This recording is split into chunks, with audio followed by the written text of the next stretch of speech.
So chapter 5 today, we talk about forecasting. So what is the on business forecast? Every organization forecast.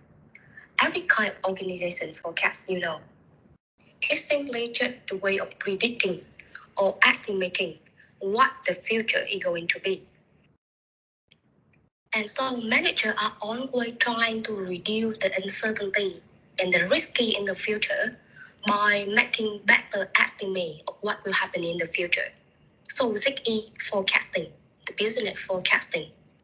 Okay, or other word, forecasting is the way of estimating the magnitude of uncertain future event and provide different results with different assumptions. So you say that forecasting is a technique that apply historical data or may perhaps the present data as the input to make some informed estimate that are predicted in determining the direction of future trend. Let's talk about the time horizon of the forecasting. So you see that the further out the forecast, the higher the chance that the estimate will be inaccurate because there are many extraordinary events that may heavily affect the data we want to make a forecast, right? So you can imagine the case of COVID pandemic. We cannot make any correct prediction or any correct forecast over the impact of COVID over the long term on the economic operation.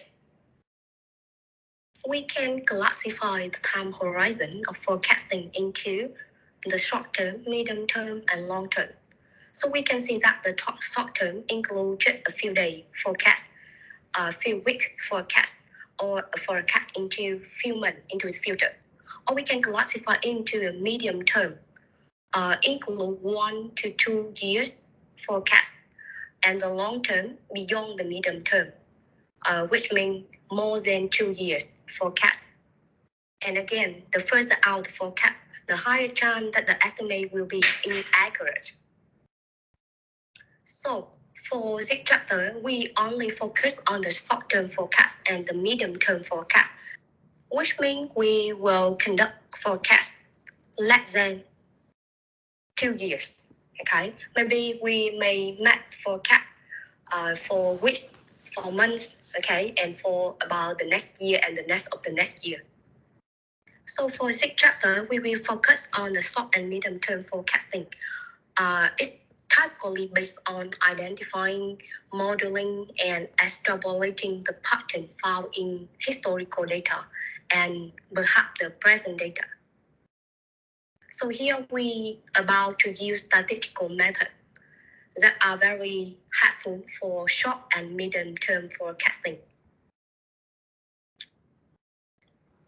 Okay, so today for chapter 5, we're gonna talk about different forecasting methods. We dive a little bit deeper into those forecasting methods, and we talk about specifically how to create this model, and then how to determine which model is right for you. Okay, so again, the most important for this chapter is you must know how to determine which forecast model is right for you. Okay, so in a couple of next slide, I will introduce to you some model, some forecast model. Okay, and you have to look at the data and you have to determine which model is right, is correct, is suitable for your data. So as we begin looking at forecasting model, one of the first things that most people think of is they think about the quantitative type forecast.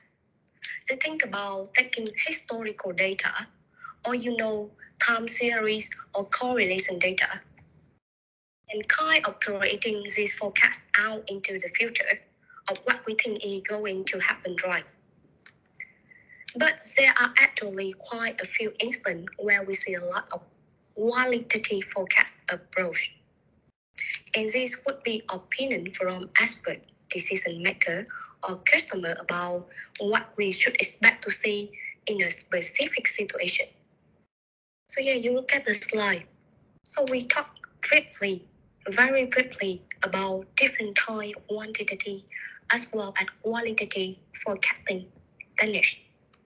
And in some next slide, we will actually talk about how to go to each of these quantitative approach in more detail. Okay, again, here we just briefly look at quantitative and qualitative as well. But in the next some slide, and for the remaining of the chapter, we will only focus on the quantitative approach. Okay, we do not study about qualitative approach for this model.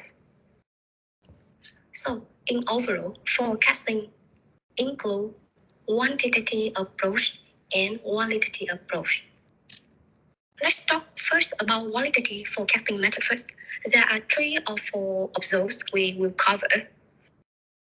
So, very straightforward when you look at the name, quantitative approach and qualitative approach. So, when quantitative approach rely on the data, the quantitative data, so you see that the qualitative model attempt to incorporate the judgment or some other subjective factor into the forecasting model. So when we mention about the judgment or subjective factor here, we mention about the opinion by some experts, some economic expert, for example, or individual experience, your experience, right? So there are some subjective factor may be considered. So when did you apply qualitative approach? So qualitative model are especially useful when subjective factors are expected to be very important or when accurate quantitative data are difficult to obtain. In which case, quantitative approach are difficult to obtain. Just remind yourself about the case of I already told you before when we mentioned about the time horizon of forecasting. So we have the short term, medium term, and long term. When we consider about the long term, we have many extraordinary factors that we can't predict accurately, right? So qualitative model are likely helpful in the long-term forecast. So here we consider 3 or 4 different qualitative forecasting techniques. The first one we can mention about the jury of executive opinion. So what is executive opinion?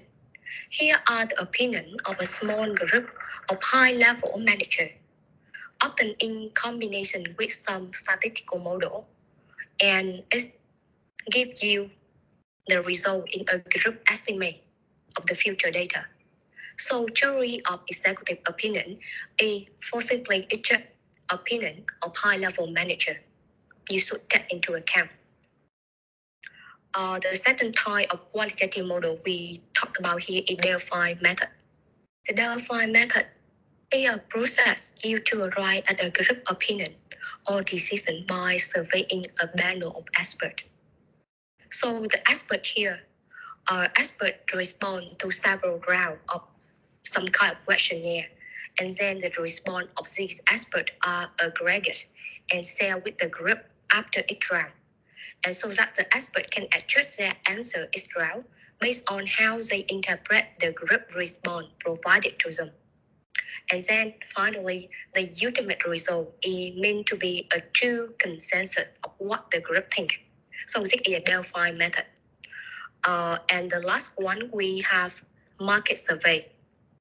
The market survey is just the thing that you deliver your questionnaire to a group of respondents. Group of respondents here may be your potential customer. So market survey is just the input from customer or potential customer regarding their future purchasing plan, for example. The market survey is not only useful for forecasting, but it's also useful for improving product design and planning for the new product. So here are some qualitative approach we mentioned about. And for this chapter, you don't need to pay attention to qualitative.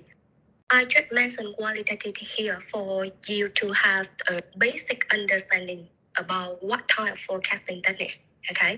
And you don't need to pay attention to qualitative.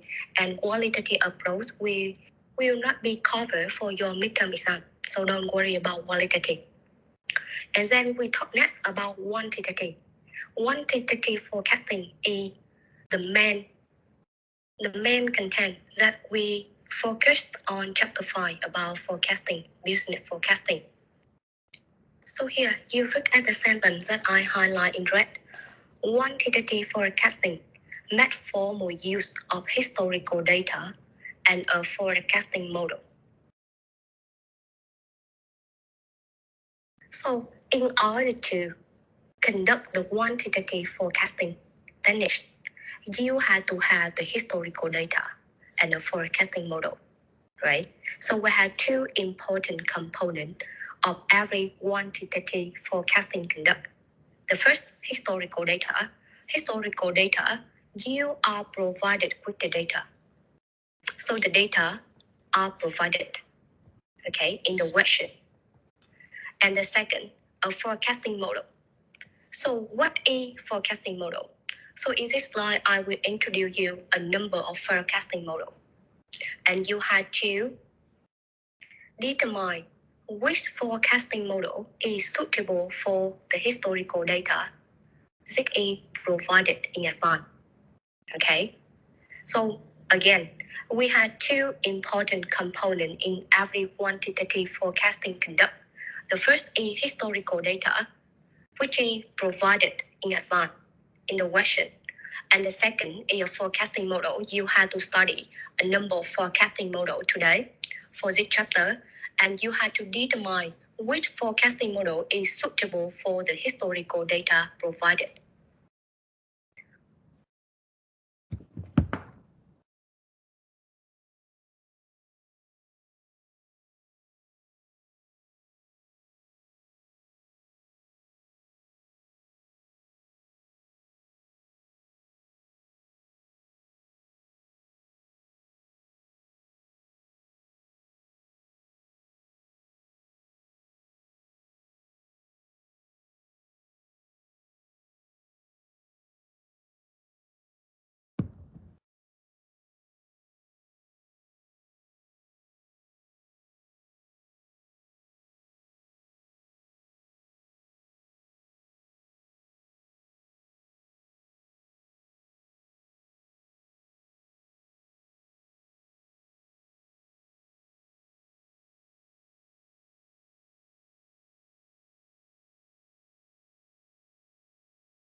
The quantitative model includes two types, two categories. The first is time series model and the second is causal model. So focus, okay, because you need to differentiate between what are time series model and what are causal forecasting model. When you want to apply time series model, there will be the assumption that the future data, your future data, is only related to its out past pattern. Again, your future data is only related to its out past pattern. This means all the variables here, no matter how potentially valuable, are ignored in the time series model. In contrast, when you look at causal forecasting model, when you want to apply causal forecasting model, there are some assumptions that are the factor may affect the variable that you are trying to predict. They may also include back cell data as time series model do, but they include other factors as well. Okay, so what are the difference between time series model and the causal forecasting model? So the time series model take into account its out past pattern, and the causal forecasting model. Before we talk more about time series and causal forecasting, I would like to show you the example of how we can. Do you hear me clearly, class? Not very clear, right? It's so clear. Oh, clear. Okay. So before we are talking more deeply into quantitative model, I would like to show you some example.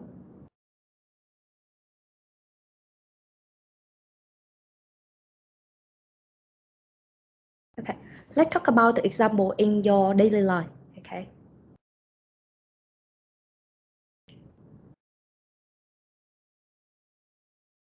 Okay. We look at the very first example. I show you the very first example here. We had the income statement. You already study about income. You know what is income statement, right?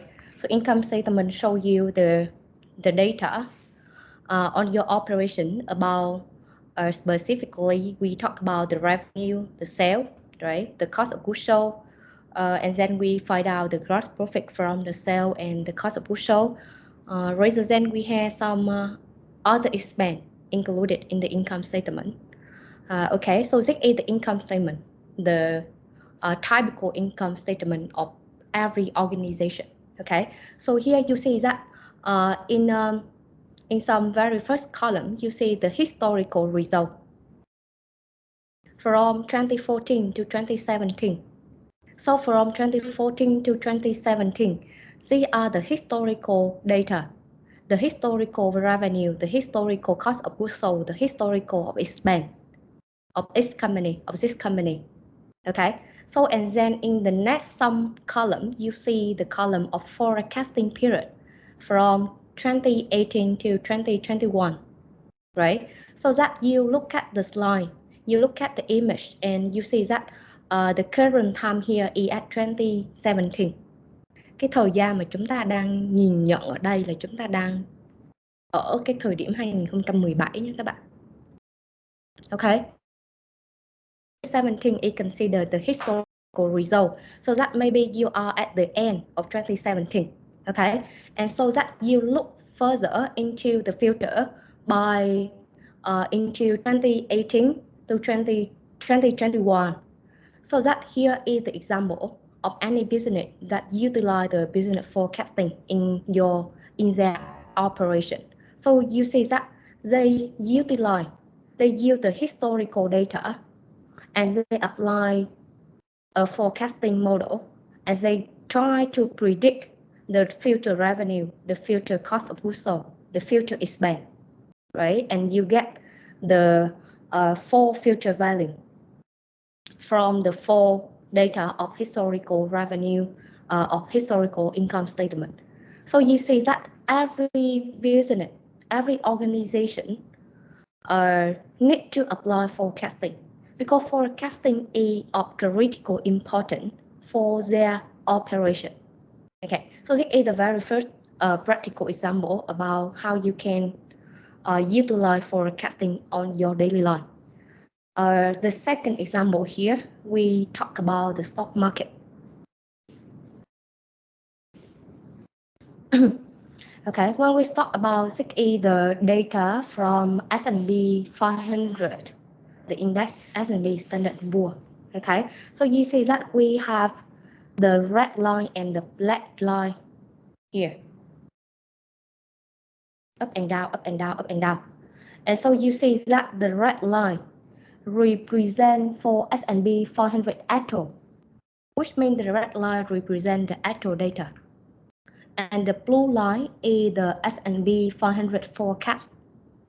Okay, so in this example, so you see that if you are the investor, the stock investor, you should know how many techniques that you can use to forecast the future direction of the market, the future index, what will it be in the future. Okay, so in this example, they use the historical data, which represent by the red line, and they apply the forecasting model, and they come up with the future data represented by the black line. Okay. Thì bạn thấy cái này á, thì trong hai cái ví dụ của mình là cái cách mà chúng ta dùng cái apply, sử dụng cái forecasting ở trong thực tế. Thì mọi cái doanh nghiệp đều, khi mà người ta làm báo cáo tài chính thì người ta có một cái mục là forecasting. Thì các bạn chú ý khi mà các bạn đọc báo cáo tài chính, income statement hoặc balance sheet hoặc whatever cái báo cáo thường niên của một cái công ty nào, thường thì các bạn sẽ thấy là sẽ có những cái cột mà nó dành cho cái historical, và sẽ có những cái cột nó dành cho forecast. Mà thường trong báo cáo tài chính, báo cáo thường niên ấy, thì thường nó ít xuất hiện cái forecast. Mà cái forecast này các bạn có thể tìm thấy những cái gọi là cái này là analyst coverage, tức là đây là những cái báo cáo, những cái estimate về cái hoạt động của công ty trong những cái quý tiếp theo hoặc là những cái năm tiếp theo, và nó được lập ra bởi những cái agency. Thì bên thứ ba, thường những cái sàn giao dịch đấy các bạn, hoặc là Vietstock này chẳng hạn, thì các bạn lên thì các bạn kiếm sẽ có, khi mà người ta lập một cái bảng để estimate về cái future operation, thì nó sẽ có những cái cột, nó có những cái column là dành cho cái forecast value. Thì cái forecast value này nó sẽ được tạo ra, nó sẽ được estimate dựa vào những cái cột historical đã cung cấp. Thì đó chính là chúng ta sẽ làm những cái điều tương tự cho cái chapter này, đó chính là forecasting. Thì đây là mấy cái bạn bên dân tài chính thì mấy bạn sẽ học theo cái kiểu như thế này. Thì mình có mấy bạn bên dân tài chính có một cái môn là Business Analysis BAV, Business Analysis Valuation ấy. Thì các bạn lập ra những cái estimate về những cái income statement hoặc là balance sheet như thế này. Nhưng mà đối với chúng ta thì chúng ta sẽ học đơn giản hơn một chút. Chúng ta sẽ học cách để forecast cái revenue hoặc là cái expense hoặc là bất cứ một cái single item nào trong cái income statement thôi ha. Và đây là cái forecast của cái chỉ số S&P. Thì ở mình thì các bạn có thể tìm thấy những cái figure mà nó forecast về cái chỉ số VN Index. Thì cái hướng đi của thị trường nó thay đổi như thế nào. Như vậy các bạn thấy là cái application của cái forecast nó rất là rộng. Đấy, thì trong cái môn này thì chúng ta sẽ học những cái basic nhất về cái forecast, và nó hay hơn các bạn bên finance học luôn. Sorry Sabrina, I just explain to Vietnamese student again of what I'm already saying in English. Okay, so let's continue with English. Các bạn ơi, tại vì chúng ta có phần trên nên là cô sẽ hạn chế cô giải thích bằng tiếng Việt nha.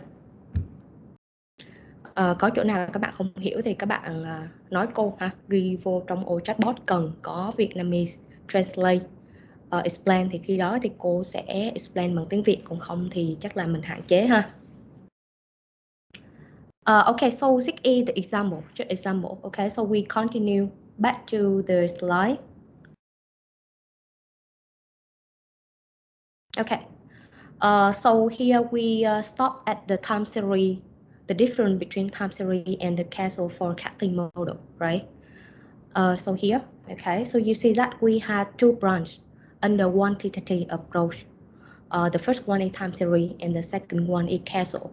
So the difference between the time series and causal, as I already tell you, when you want to forecast a data, okay, a time series model will only take into account the base value of the data itself, okay? But the causal forecasting model will take into account the base value of Excel and other factors as well. For example, if you want to predict about, if you want to forecast, make the forecast of your future salary, right? The future monthly salary. So for time series model, so you forecast the future salary and you use only the historical salary. You use only the base value of your salary. 6E time series forecasting. For casual forecasting, your future salary equal depend on your base salary and other factors as well. What are the other factors here? Maybe you consider about the external shock that affect your company. Okay, so due to the COVID pandemic, so our company will close in the next month. Okay, your company go bankruptcy the next month. Okay, so you have to take it into account in the casual model. Or you can consider about the other factor like your future qualification. In the next month, you will gain additional qualification. You update your education so that you will got a jump in a high jump in your salary. Okay, so when you want to predict your future salary, you have to base on your current and your past salary and other external shock that can affect your company and maybe your future qualification. So it is the case of casual model. Okay, are you following me well, class? Can you differentiate between time series and casual model?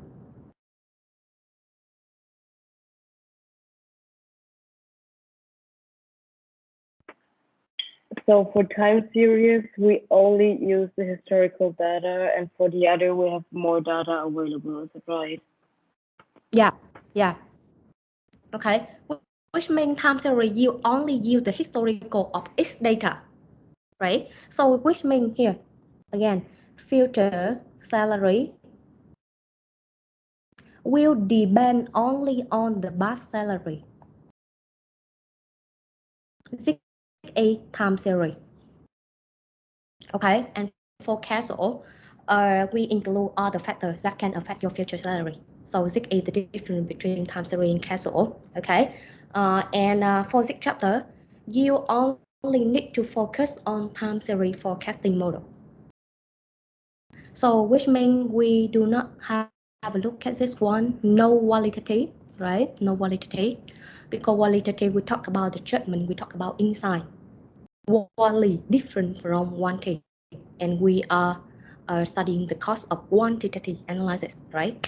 So we do not talk about quality for sure. And here we do not talk about causal as well. Okay. So why do why we don't mention about causal in this chapter? So why did I mention about causal? Because you need to have a look at the overall forecasting techniques. You need to know how many categories that is included in the forecasting techniques.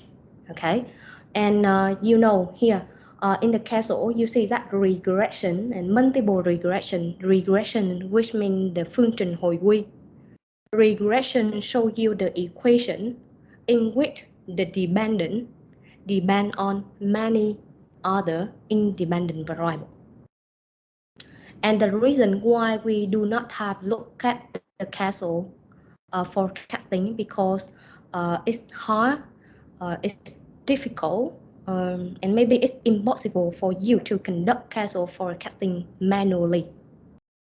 Okay, we had software. Okay, we had the software support to solve casual forecasting. So we just focus on the time series forecasting. Okay, so in the forecasting time series branch, so you look at this one. So from now on, we only pay attention to this one. Okay. Okay. So you look at the time series. So you see here I had 3 branches. The first one is average smoothing. The second one is trend projection, and the third one is seasonal variation. A lot, right? A lot, right? So we will dig deeper into each of these techniques in more detail in some next slide. But here for you to so don't be shocked because here this is the group time series, this is the model group of model, which means when I mention about the average smoothing, the first brand, it's not the it's not one method, it's not one model, but it contains 1 or 2 or 3 model inside. Okay, and here we have 3 groups here. Okay, and you can scroll now to the very end of the slide, and here I provide for you the summary of forecasting model. Okay, it's different from the textbook, but it's better in my view. Better approach, more logical. Okay. So here you see that we have the group 1, right? Group 2 and group 3. So in group 1, average or smoothing, I have the first model. I have 1, 2, 3 model. In time series with trend pattern only, I have 1, 2 model. In the last group, I have 3 model. So in total, you have to study 1, 2, 3, 4, 5, 6, 7, 8 model, 8 forecasting model in total. Okay, and each of these model here is not very simple. Is not simple like the techniques you already study in the case of making decision under uncertainty and risk. Remember the last week? Not simple like that. Okay, more complicated in chapter 5. And today, okay, I believe that we cannot finish. We can finish on age model here for today's lecture. So at the most, so at the least, I hope that we can finish the first 3 at the least. Okay, we can finish the first 3.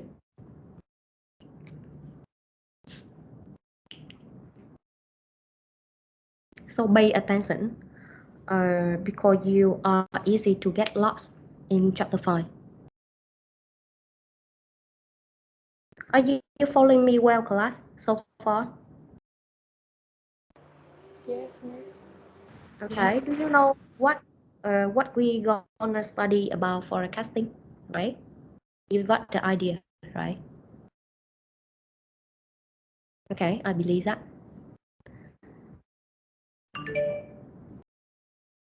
Okay, so here, 3 group of time series. So we will dig deeper into each group in the next some slide. Okay, and have to confirm what we have done so far.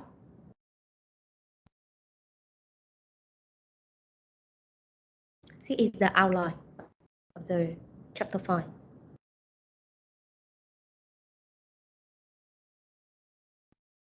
So the very first part we talk about forecasting.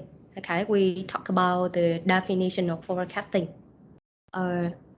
Did we finish forecasting? Not yet. Okay, not yet. So in the forecasting, the first part we talk about forecasting. Yes, qualitative and quantitative model. Yes, but forecasting accuracy not yet. So we will have a look at forecasting accuracy. Okay. So here I introduce you about 3 groups of the time series forecasting techniques. But before we discuss about this forecasting model, I will show you some basic concept. or forecasting first. Okay. This is step in forecasting. What are the steps you need to conduct when you make the forecasting? So the very first is you had to determine the time horizon of the forecast. Is it the short term? Is it the medium term or long term? The second, you had to select the forecasting model, okay, which means you had to select from from the age model I already showed you. Number three, you gather the data needed to make the forecast. So you do not need to undertake this step because the historical data are given in advance. Okay. And number four, you validate and map the forecasting model, which means that you implement the chosen forecasting model and map the forecast to your for your data. Okay. You look at the figure here, and you see we had the blue line and we had the orange line.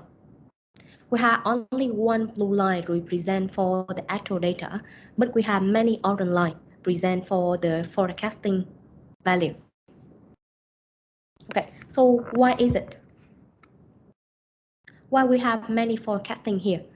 It represents for the lower confidence bound, 6A the lower confidence bound, and 6A the upper confidence bound. Okay, so why do we have many forecasting line here? You look at the step number 2, you select the forecasting model. Why do I have to use the word select here?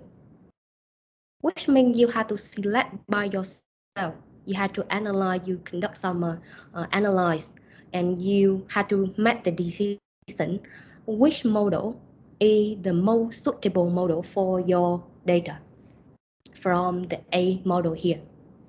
Okay, so it's not mean that we can only choose one forecasting model to forecast your data.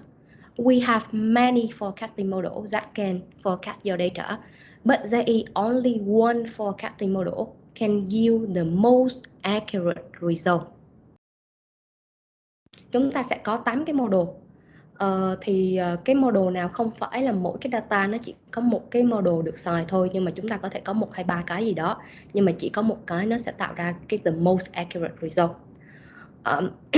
And your job is to find out which model will yield the most accurate result, right? Okay, and you look at the figure, you see many orange line here. So the different forecasting model will yield the different forecasting line, okay? And so you see, you had to decide which line yield the best result, okay? This is step in forecasting. And here we have looked at another basic concept, scatter diagram. What is scatter diagram? You do not need to open the textbook, or you do not go on the Google and do some quick search for scatter diagram. Just simply, the scatter diagram is just a graphical illustration of your data. Graphical illustration. That's all. Okay, nothing more about scatter diagram. So how can we apply? How can we? What is the application of scatter diagram? Okay, so you may use scatter diagram for symbol forecasting, just for symbol forecasting. Okay, so have a look at this is the very first example about I gave you the revenue, the sale data over the past 10 years of television set. Okay, of some company. Okay, of a specific company. I gave you the data of the past 10 years. And I ask you to forecast the sale revenue on the year 11, okay, with the historical data are given here, okay. So scatter diagram, which means it can help you to map the forecast. Here you present on the actual data on the scatter diagram, and you observe the overall direction of the sale, okay. So you can map the forecast based on the illustration. So you look at the slide, and have a guess. What will be the sales revenue in year 11?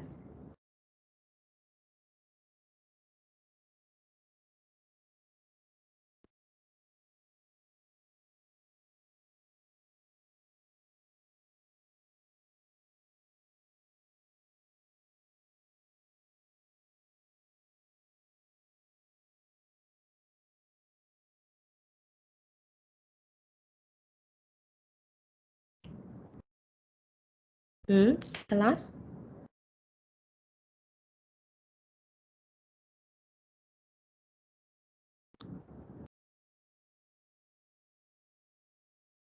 You do not need to think about the age forecasting model I already showed you. This is just simple forecasting.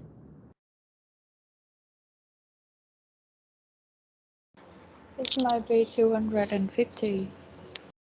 Okay, why is it, Trang ơi?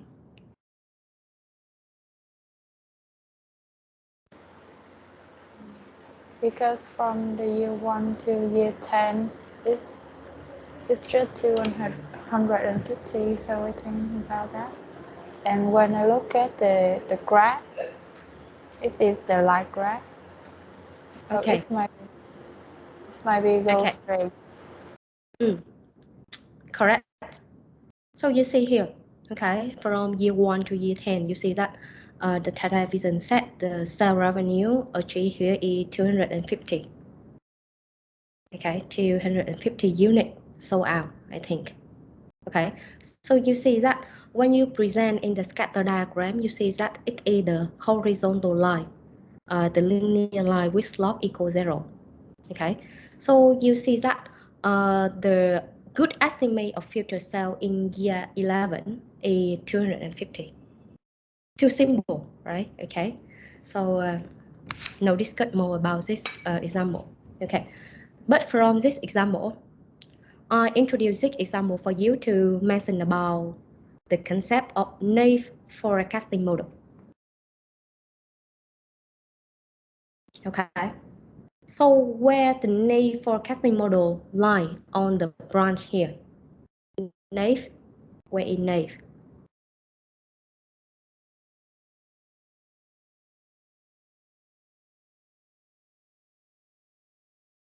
So I talk about naive, right? So where is it on the diagram here? Nowhere. Okay, nowhere. Because naive is just like a simple forecasting. Okay, because what is naive? You see that when you want to apply naive forecasting model, so you can see that the future, the next year's sale will equal to the more recent revenue of the last year.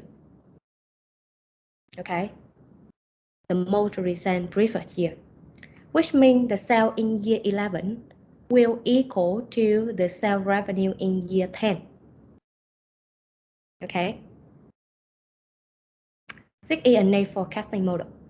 So you should pay attention to this one. Okay, so that if the midterm, maybe the midterm mentioned about the naive forecasting model, so you have idea about what is naive. Okay, but it's too simple to give you the problem in midterm. Okay. Another example about scatter diagram. We look at the sales revenue, the sales unit of radio, another product of the same company in the last line. We also we are provided with the last 10 year, right? So here, okay. Again, you present on the actual data here on the scatter diagram, okay. And when you present it in the scatter diagram, you can observe that we can find a line, a linear line that can go in through on the actual data. Các bạn có thể thấy là chúng ta có một cái đường thẳng mà nó đi ngang qua tất cả những cái giá trị trong cái historical sale của mình ha. Okay, and so you see that, so you can have the assumption that the year 11, okay, the sale revenue in year 11 here, it will lie on the linear line here. Okay, so this will be your forecasting. for the sales revenue in year 11. Okay, so how can you find out this point? Okay, in order to find out this point, you had to find out the equation of the linear line here. Okay, so I gave you, okay, you had to find out by yourself, but I gave you directly here. But if you are facing some example like this in the midterm exam, you should know how to develop the equation going through 2 points. Okay, so here the equation here, cell equal 290 plus 10 multiplied by s. Okay, our equation here. Okay, 6 is y, the dependent variable. 6 is the intercept. Okay, the intercept. 6 is the log, and 6 is the s variable, which means the independent variable. Okay, so here we have cell equal to 290 plus 10 multiplied by year. So you can substitute year equal to 11 here. Okay, and so you got the cell, the predicted cell in year 11, which is 400. Okay, easy, right? So the next one, again, this company as well, but they have another product. Here we have a compact displayer. Okay, and you present on the daily, the data, the actual data here on the scatter diagram here. Okay, and so that you try to figure out the direction of these actual data, but you cannot find any lines that go into on the actual data here. So that, but the only thing you find out is the trend, the overall direction. Okay, so you draw a line represent the direction of this actual data.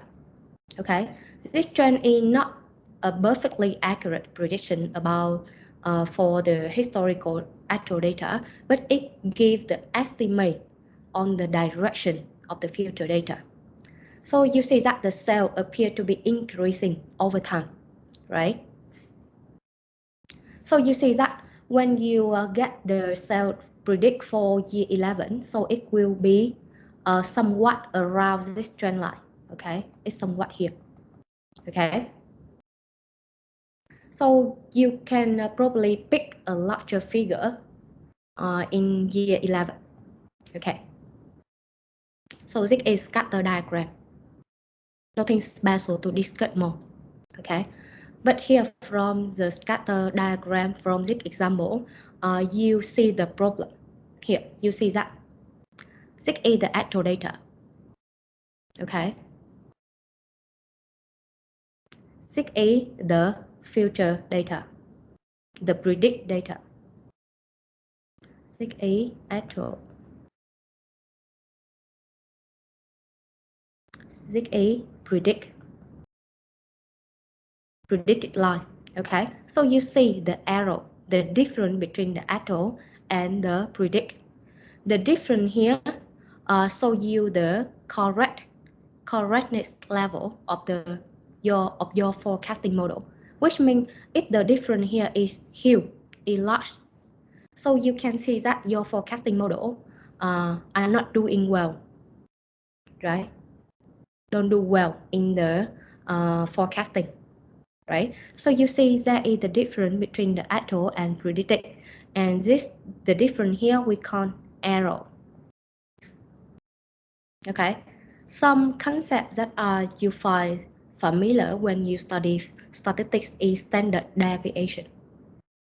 Right, standard deviation or variance is the fluctuation between the actual data, between the data and the mean value.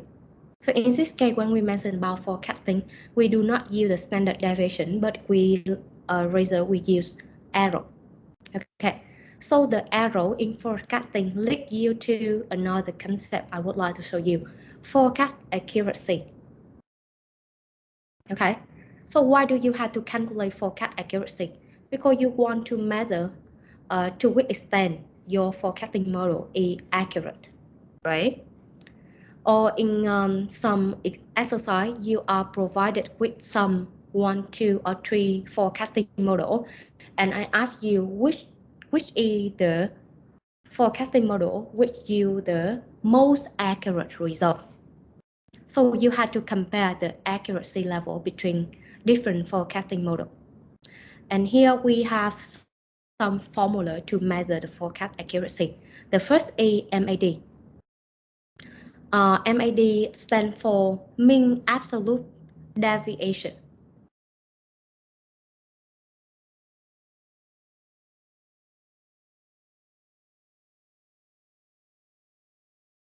So mean absolute deviation is computed by you take the sum of absolute value of the individual forecast error and you divide by the number of error. This is the most popular to measure the forecast accuracy. Uh, Beside MAD, I also introduce you with MSE. Okay, MSE stands for mean square error. It's calculated by the average of the square error. Okay, it's also the popular method beside going after MAD. And we have another here, we have MAPE, mean absolute percent error. This is the least popular, the least used, okay? So between three formula here, I suggest you to focus on this one, okay? So whenever I ask you to calculate the forecast accuracy, you can apply MAD, okay? Or I ask you to compare which forecast model yield the best result, the most accurate result. So you can calculate the forecast accuracy by MAD. Okay, so the question for you, class. So the forecast model which yield the most accurate result will have the highest or lowest MAD.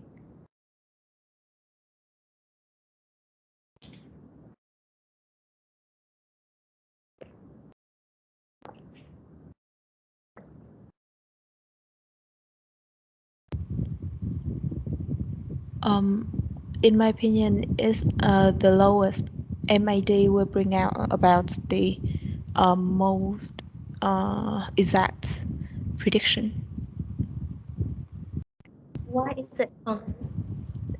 Because as the function shown that the MAD here is calculated by the division of the error. So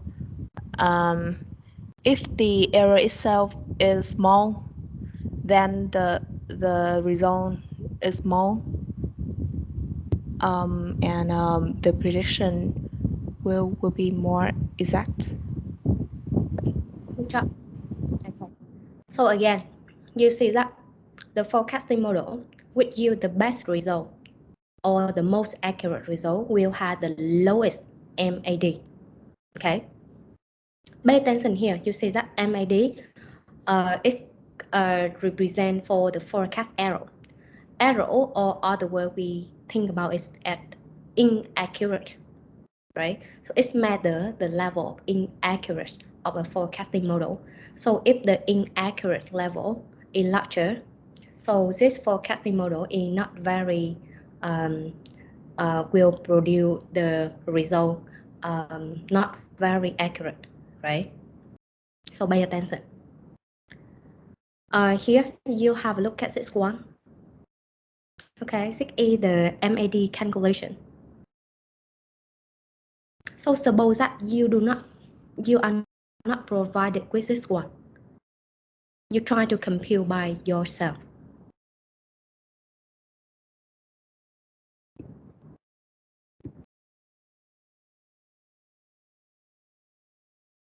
Again, 6E, the solution for the MAD calculation of the, here we have the actual cell of CD player, here we have the forecast, and you just need to apply the MAD here and try to calculate whether you get the same answer compared to the slide, my slide. Okay, I gave you 3 minutes to have a look at this calculation.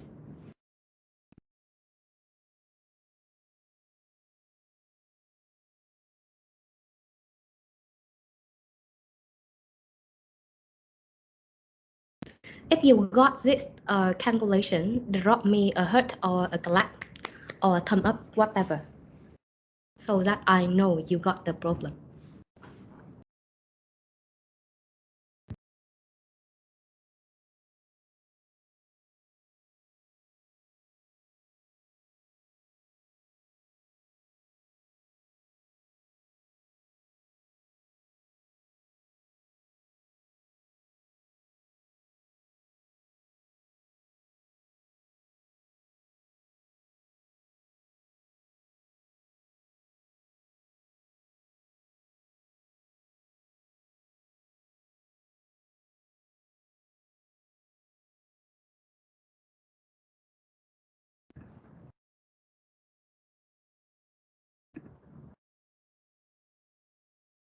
Doc, do you want to say something? Or you got the problem? I got the problem, teacher. Yeah, okay, good.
So if you got this problem, just drop me the thumb up or a heart.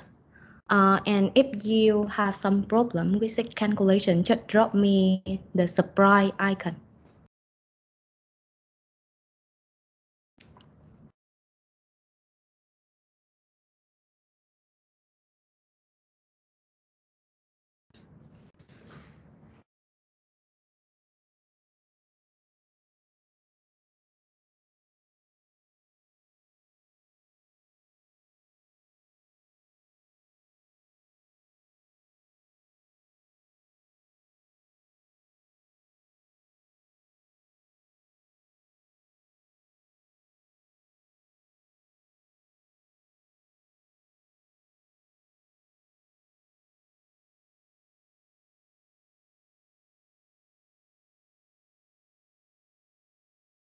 Why it take you so long, class? Any problem here?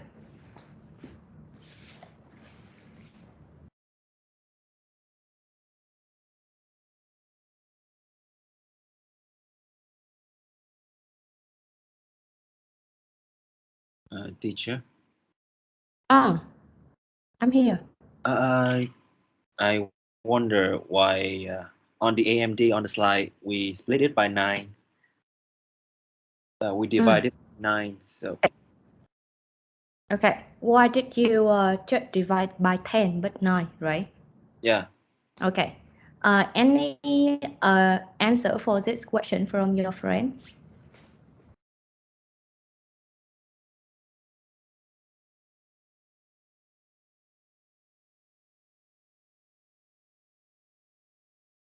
Hmm? Any answer? I Okay, think so they here you have, okay. I think this is forecast. This is the absolute value just count by the 9 month, 9 year because in the 11 we don't have the actual sale, Mm-hmm. so Okay. we can find the absolute value of error. So just Mm-hmm. we need we just count on the 9 years. I think. Okay. Good job. Okay. So here you see that for the very first year, okay, for the first year, the actual data is 110. We do not have the forecast for the first year because if you got the forecast for the first year, you have no historical data to count on, right? So if you want to make the forecast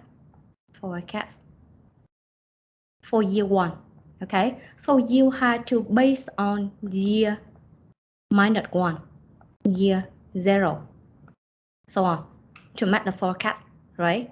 Because the historical of year 1 is year -1, year 0, okay? We do not have the kind of year like this one, okay? So that we do not have the forecast for year 1, okay? And again, similar, so you see that for the actual data, we do not have the observation for year 11 because for year 11, they ask you to make the forecast for year 11, okay? So no actual data here.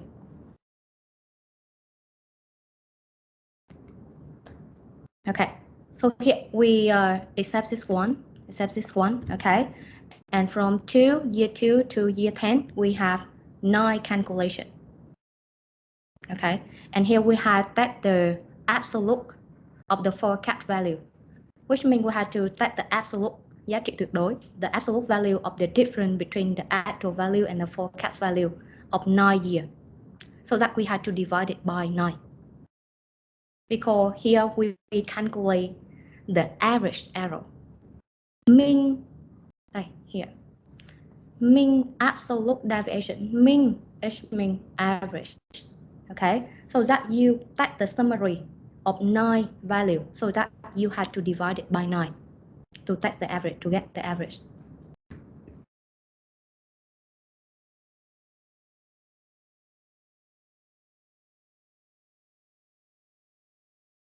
Is it okay for you, Phi? You got it? It's great. I got it. Okay.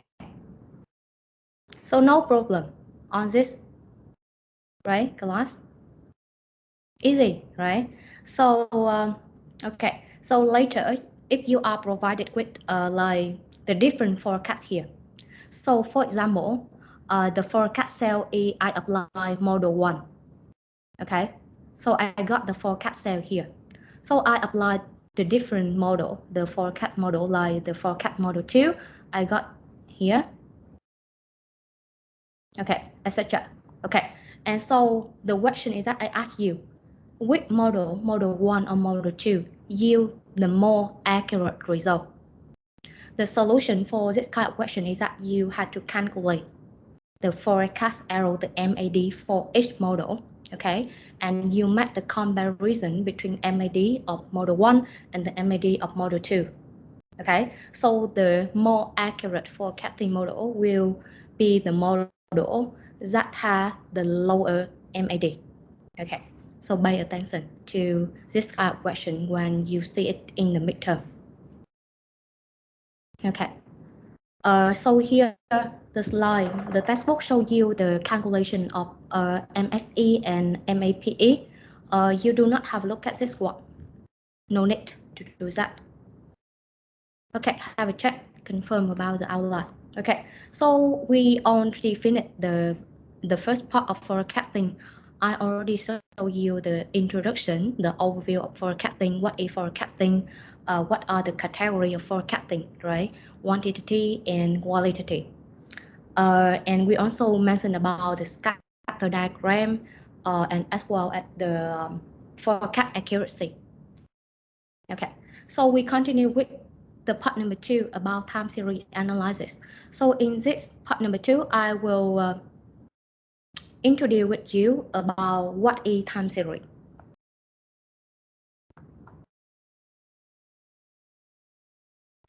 And I also tell you about what are the components of a time series.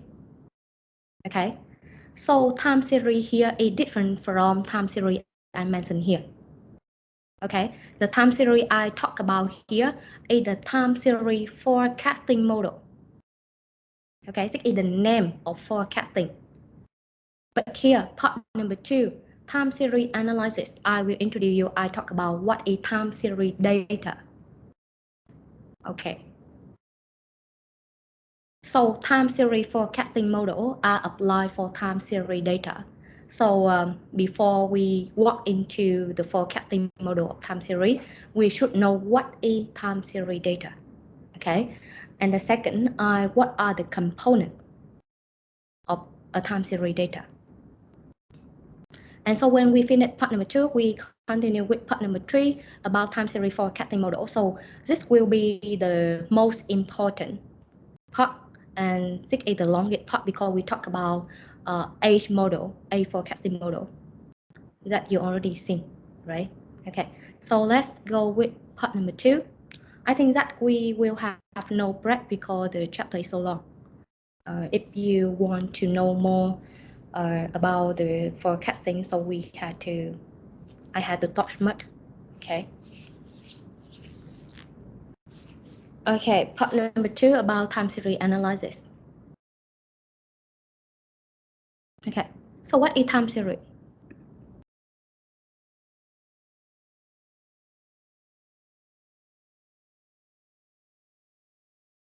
So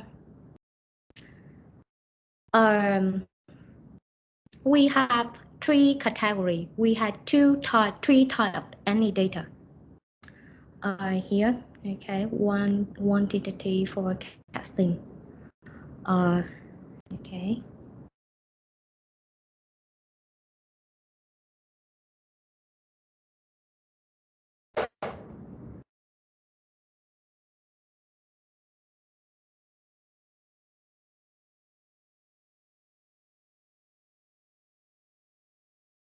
We had 3 groups in the time series model, right? And the castle, I will not.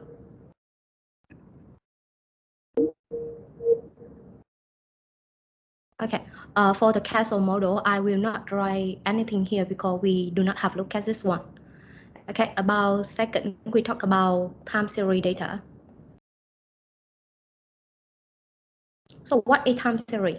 And what are other kind of data we mentioned about? So we have, in total, we had 3 types of data.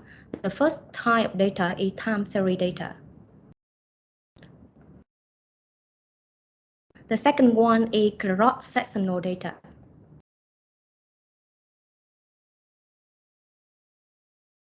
The third one is banal data. In the textbook, you cannot find cross-sectional data and banal data. In the textbook, they only mention about the time series data, but here I would like to mention 2 other categories, 2 other type of time series, so that you can have the better understanding about what is time series and what are the difference between time series with other type data. Okay.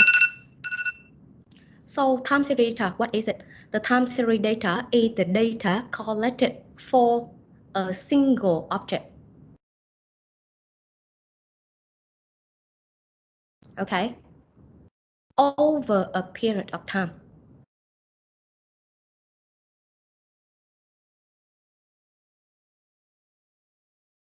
Okay, so we have 2 characteristics here. A single object.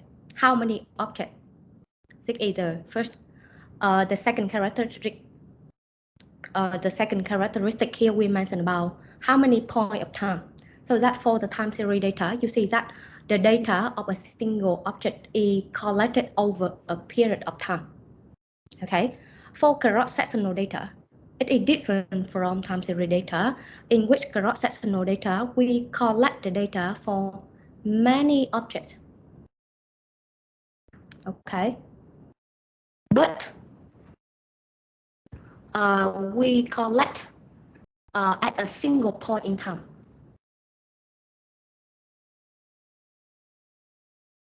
So you see the difference, right?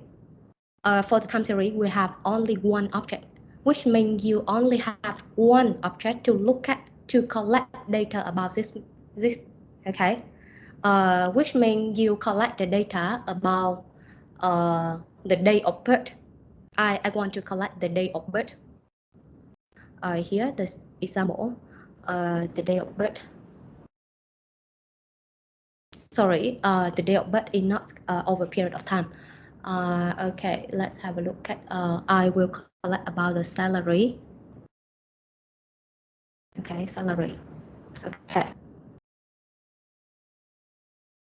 No, let's find another.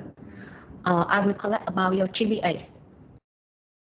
I will collect the GPA of all the students in my class. So you see that the single object here, I want to collect data about GPA, okay? But I would like to collect the GPA in year 1, in year 2, in year 3, and your final year, okay? So the period of time here, I collect from year 1 to year 4. Maybe I collect into the semester 1 of year 1 to semester 2 of year 4, okay? So this is a time series data, the single object. For the cross-sectional data, okay, I would like to collect like the number of course you study this semester, number of course you taken, right? The GPA on this course, like and many other, the tuition fee, right? I collect the data about many objects, but I collect at the current time. I want to collect it now, okay? Not the past, not into the future. So just a single point in time. Okay, so this is the cross-sectional data. And we have another time, the final time of data, this is binary data. The binary data is, so for symbol, it's just the time series, blood cross-sectional, which means you collect the data for many objects over the period of time. Okay, so in actually we have 3 type data here, but for the forecasting now, you only look at the time series data. Okay, so if you are provided with another type of data like a cross-sectional data, so that you cannot apply any forecasting model that I would like to show you in the next slide. Okay, got it, class? Okay, so you see the difference. So we will look at about time series data only. Okay. So you look at this one. The time series data is data that is collected at different point in time. Not enough. This is the definition from textbook. Not enough. Collected at different point in time for a single object. Okay. But if a time series data we collect from many objects, so it's become the binary data, but not the time series. Okay. So the definition from the textbook is not very accurate because it's missing one important dimension here. Okay, so we look at the figure. I show you the time series data of the temperature, the outdoor temperature for a year. So the single object here is the outdoor temperature, which means I only collect the temperature, the data about the temperature, and I collect over a year. Okay, I collect every day over a year. So this is the time series type data. Okay. So next we discuss about how many components of the time series. Again, pay attention. Okay.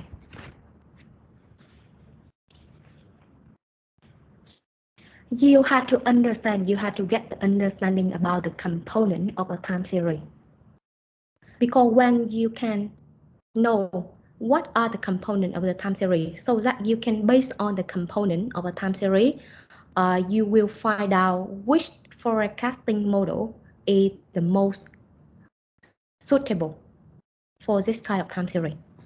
Okay, so which means at the very beginning of the class, I tell you your job for this chapter is to find out which forecasting model yield the most accurate result for a specific time series data. Okay, and the way that you can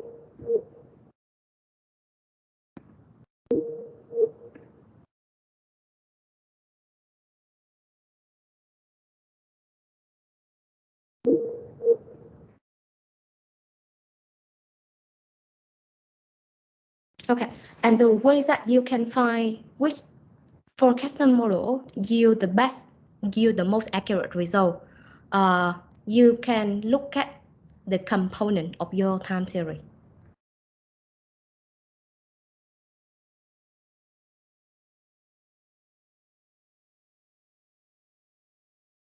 Here, the component of time series. Okay. So understanding, that's why I highlight the sentence here in red. Understanding the component of time series will support in selecting an appropriate forecasting model. So how many components that a time series may include? Here I have 4 components. First, second, third, and fourth. Okay, there are 4 possible components of a time series. Listen class, a time series does not need to have all 4 components here. Okay, maybe it includes trend and seasonality. Maybe it includes trend and random variation and have no seasonality and cycle in this time series. Okay, so that we need to understand how many components and what are the components of your time series. Okay, so we discussed about the very first component here, which is the trend. Okay, what is trend? Trend is the overall movement or general direction of the data over time. So when you look at a time series and you see your data had the general direction go up or go down, so your time series include trend. Okay, go up or go down. This is a trend, the overall direction.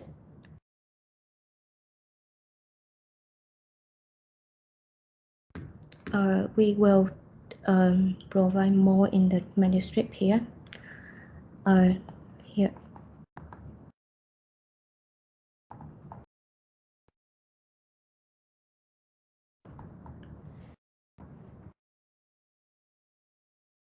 I denote trend at T. Okay, trend is the overall movement or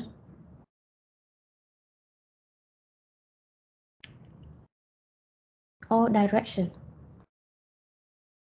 Okay, so what is the example? The horizontal axis usually represent the time. Okay, and this is the data.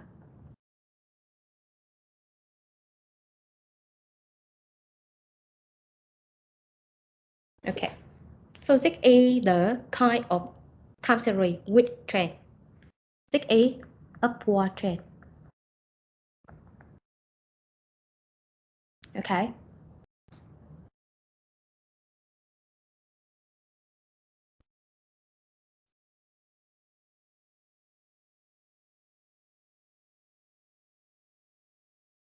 Do we have trend in this figure, class?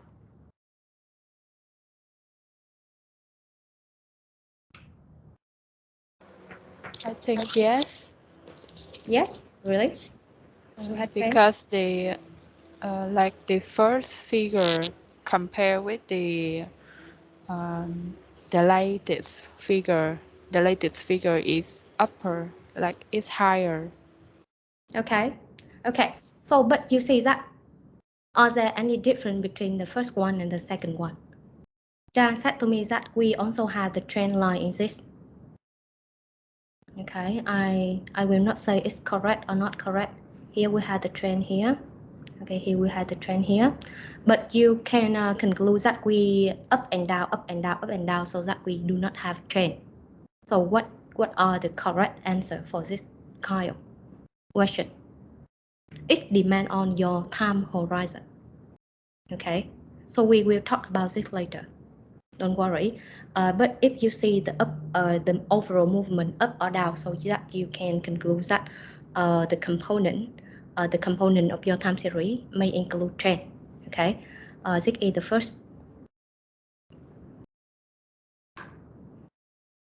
The second is seasonality. denote with S. Okay, the seasonality. What is the seasonality? Seasonality, or we call it season, mùa vụ. Okay, it's a regular repeating pattern. Regular repeating pattern. Okay.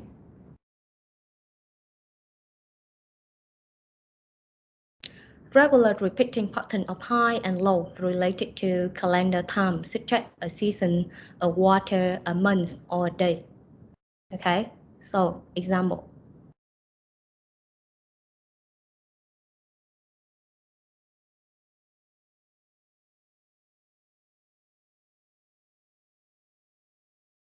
Okay.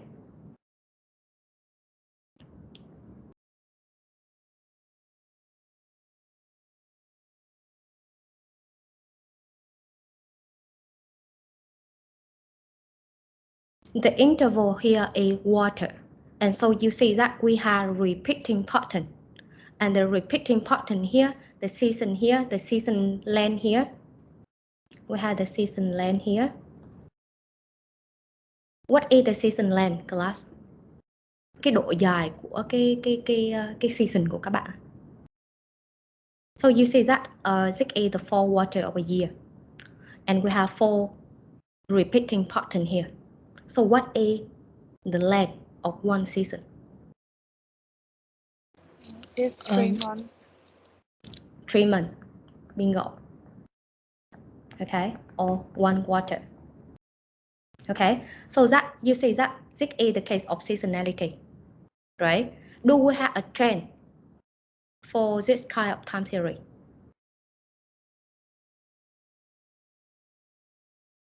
Do we have trend, class?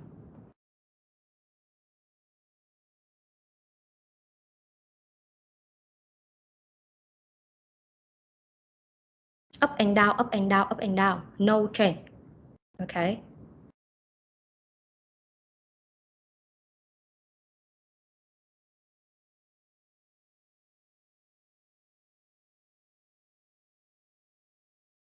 How many components are there? Sorry for my ugly drawing.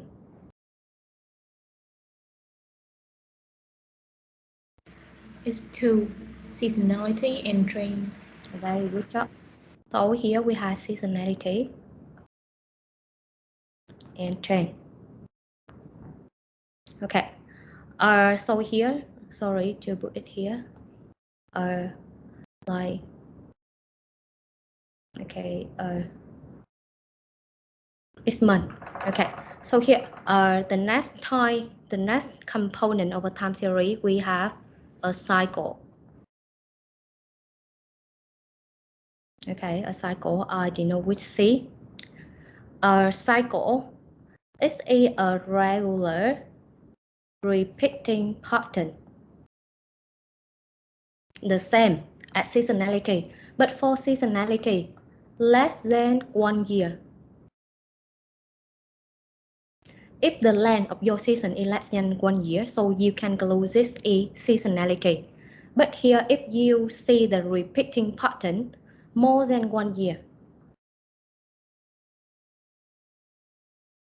the length of pattern is more than 1 year, so you can call this is the cycle. So we usually heard the term economic cycle. Cái chu kỳ của kinh tế các bạn, thường cái chu kỳ khủng hoảng là mấy mươi năm một lần. Thì đó. Okay. So this is the cycle. Okay, I will not draw this one, and I would like to show you in the slide. My ugly writing. Here. Okay, have a look at this one. Let's see.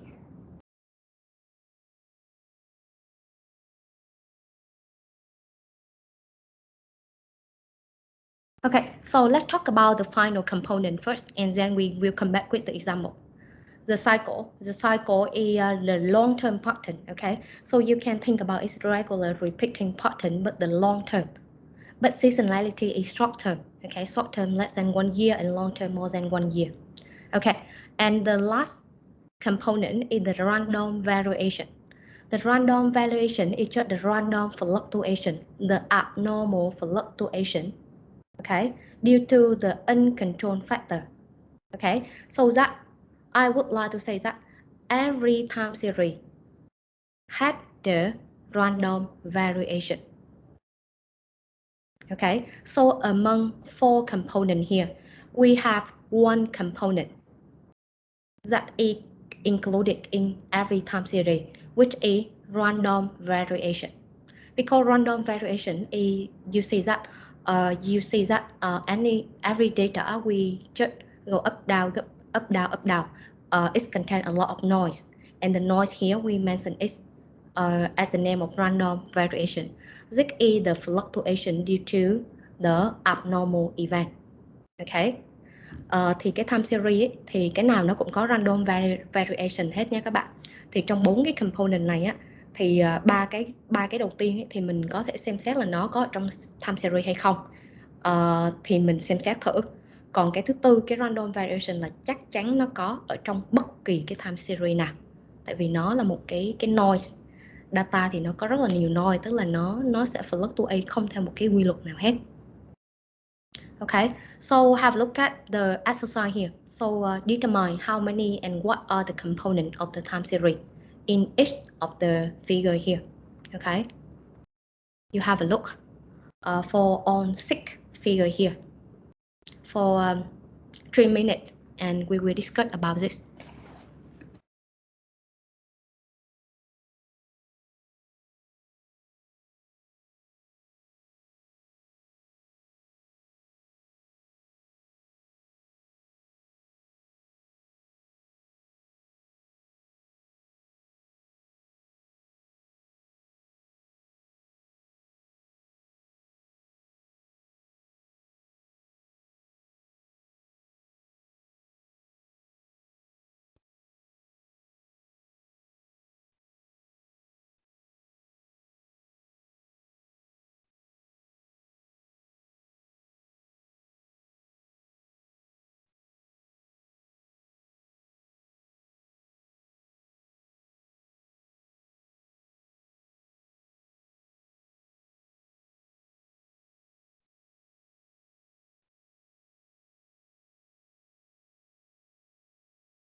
You can drop your answer into the chat box if you figure it out.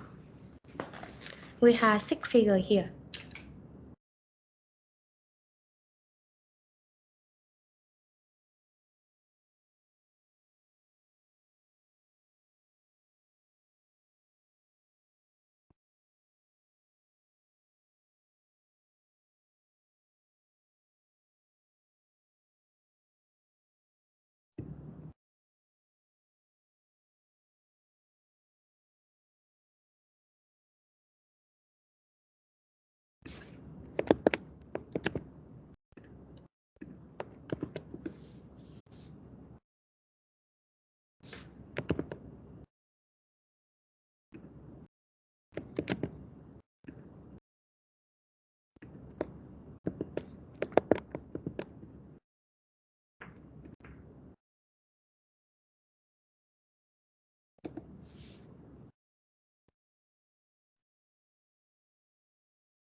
Let's talk about the first one, the first figure. How many components are there in the time series number 1?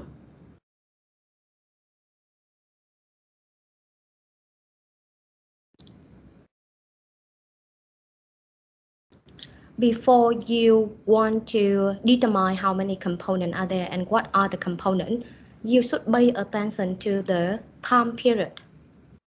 Okay, because we have short term, medium term, and long term. And the cycle refer to the long term. So pay attention to the time period, the time horizon.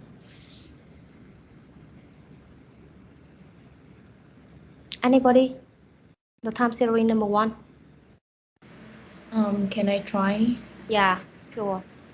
So I think number 1 has 2 components. The first one is trend and the second one is random variation. Okay. Trend is the downward trend. Very good job. Downward trend. And every time series data had the random variations. So yeah. The reason. Yeah. How about the seasonality? Because there is no regular repeating pattern, so I think there's no seasonality. Bingo. Okay. How about the cycle? Because the time series is about the day, and it only has 100 days, so it's not more than 1 year, so it's not have the cycle. Very good job. Okay. Bonus for yeah. Very good job. Thank you, teacher. Excellent explanation. Okay. I do not need to explain more about the first case. How about the second case, class? The time series number 2.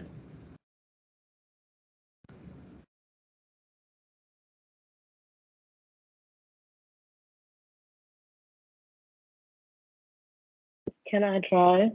Sure. I would say it's short term or no, like midterm and random variations because there are random fluctuations in between, but you can't really see a pattern. Okay. Do you observe any trend in this figure?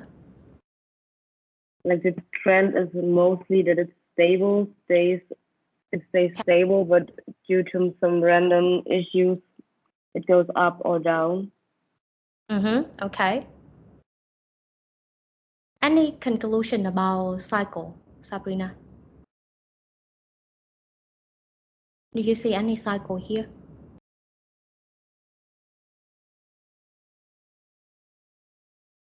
Do you take like how much is a cycle? Like how many years? Okay. Because that is around 3 years, so it's already counting as a cycle, I guess. Okay. So class, pay attention when I mention about the cycle and seasonality. We see that we mention about the length of the season. If the length of the season is less than 1 year, okay, of the pattern, okay, the regular pattern is less than 1 year, 6E seasonality. And the repeating pattern, if we have repeating pattern, but the length of the repeating pattern is more than 1 year, 6E cyclical. So here we have no cycle, right? Because we see that we have a lot of repeating pattern here, but the length is so small, okay? So it cannot greater than 1 year. And when we mention about the seasonality, it's not very obvious here because the length here is very small, okay? Sabrina, you got one bonus. And here you pay attention here, we have only have random here. Because the trend here, we have no trend because you see that the movement here is remains stable, as Sabrina said, right? It's stable, it's not go up or go down, so that you can go no trend. Trend just means go up or go down, okay? Stable, no trend.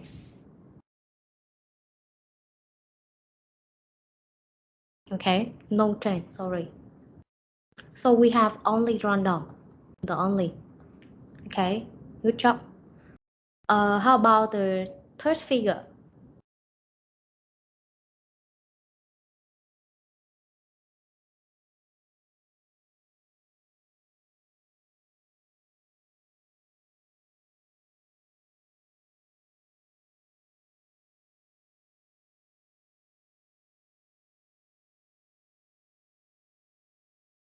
More complicated compared to the last two, right? So here we see that the period here is from 1975 to 1995, so over 20 years. Okay, so do you have repeating pattern here, class?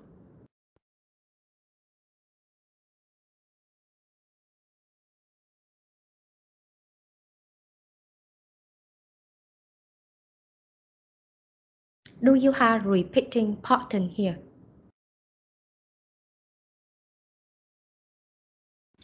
Nothing, no teacher. No, really chậm. How about this one? Okay. I think it's repeating because it goes 3 times up. Yeah, okay. So here, what is the length of each repeating pattern here? You had 3. Yeah. The length of the pattern is more than 1 year. Okay, more than 1 year. How many? About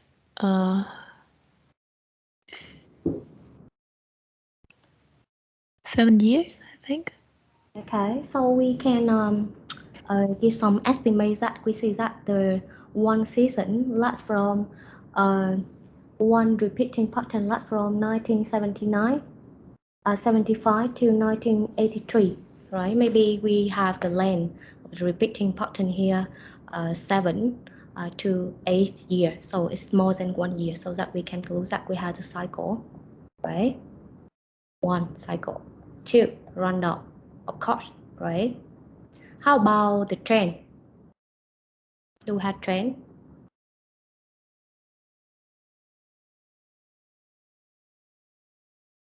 For the overall, you see that we have no trend, right? No up or no down.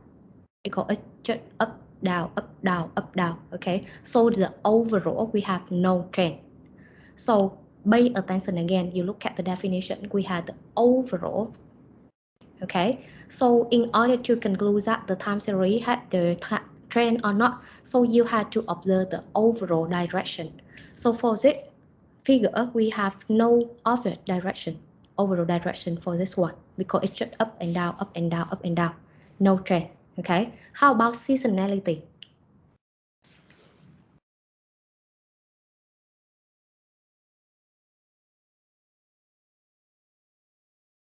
Do we have seasonality?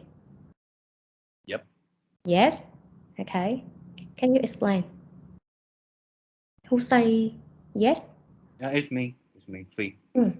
Um, according to my observation, so each 5 years is Yeah. yeah, each 5 year it repeats the same pattern. Mm-hmm. So yep, I think it has seasonality. Smart. Okay. Very good Yep. job. So one bonus for free. Very good job. So you see that from the period, I consider the period from 1979 to 1980. Okay. The period of 5 years. So you see that how many repeating pattern do we have? 1, 2, 3, 4, 5. Okay. So that over 5 years we have 5 repeating pattern, which means each repeating pattern equal or less than 1 year. So we can conclude that 6E assign a signature of a seasonal. Okay. So for the time series number 3, you have seasonal, you have cycle, and you have random, but no trend. Okay. How about the number 4?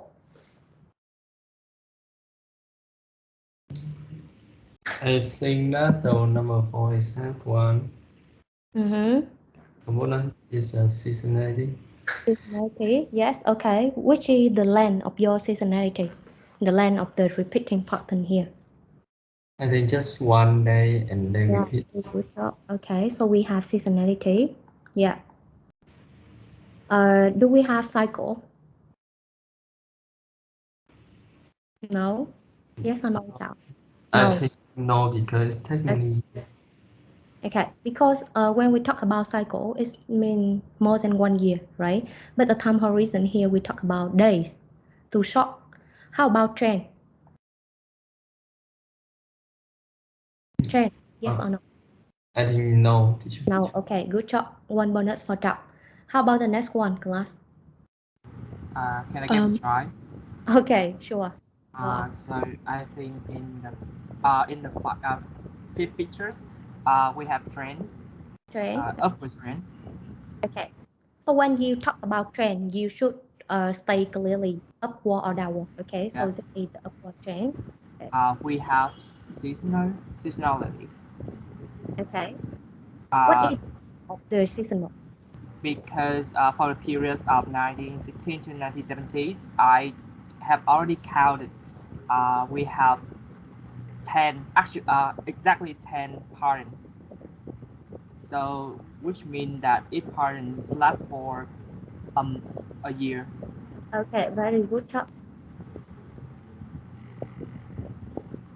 So that we have a seasonal. Okay. How about cycle? We don't have. I Okay. think we don't have cycle. Okay. And finally, it's a random deviation. Very good job. So we say three answers. Okay. You got bonus. Okay. So we can relax the final one. Okay. That's a lot of time. Okay. Here. Trend, seasonal, and cyclic pattern you can have look at home because in this example I explain very carefully. Okay. So again, back to the four components of the time series here. Okay. Pay attention class. So here we do not consider cycle from now on. No cycle. Anyone can give me the result. Why do we not have a look at cycle for chapter 5 for the forecasting? Because we just cycle. sorry. Okay, Because we in this chapter we just consider the short term and the medium. Yeah, very good. Good job, Hong. Gave you one bonus because you contribute a lot from the very beginning. Good job. So here you can free the cycle. Okay, let it go forever from now until your midterm. Because I already said at the very beginning, we do not do the long-term forecasting because it's not accurate. Okay, and the cycle refer to the long-term pattern, so that we do not consider cycle here. So you just need to remember three components of a time series. The first, trend; second, seasonality; and final, we have random variation. Okay, and again, I tell you that you have to determine what are the components of a time series so that you can know which is the forecasting technique that can yield the most accurate result. Okay, so from three components here, how many cases when can we refer to? And the last one we have random.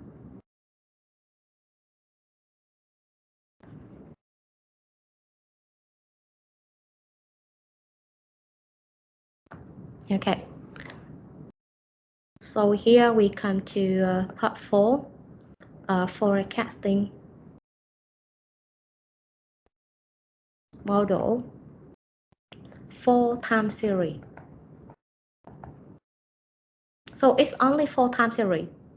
It's not correct for cross sectional or banal data. Remember.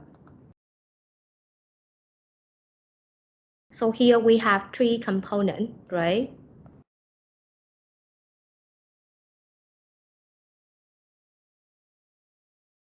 Trend, seasonal.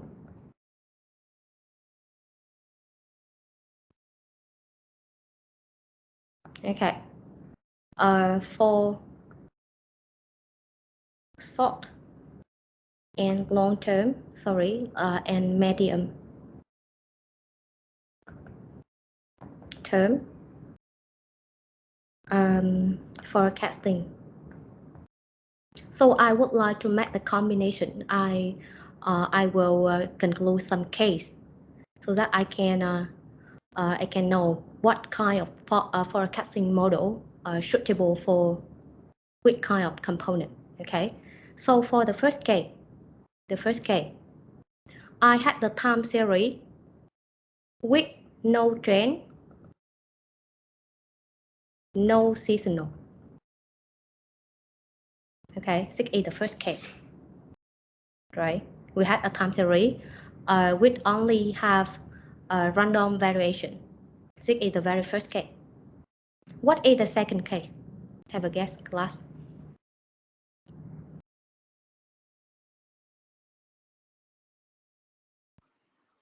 By construct a trend in no seasonal pattern.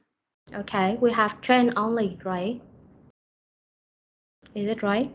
Okay, I will not write down the random variation here because absolutely we have random variation in every time series, so that I will not include it here. Okay, so number 2, the case number 2 is trend only. The case number 3.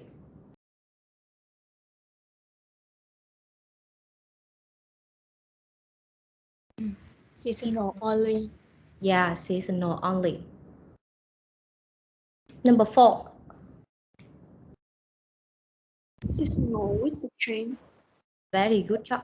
Trend and seasonal. Okay, on here we had to plus with random variation. Okay, so here we have 4 cases. And I will tell you for each case here, for each group here, we will have the separate model that is suitable for each case here. Okay, the first we will have some kind of model that is suitable to forecast a time series with no trend, no seasonal, but only random variation. Okay, we have some forecasting model that is suitable for a time series with trend only and random variation, of course, but no seasonality. We also have a separate forecasting model that is suitable for a time series with no trend, but has seasonal and random variation. Okay, and lastly, we have some forecasting model suitable for a time series with contain trend, seasonal, and random variation. Okay. Okay. So we can continue with the part number 3 of the chapter outline. Okay, here. Part number 3. Time series forecasting model. The most important part of chapter 5. Okay. You take some time and see the outline of part number 3.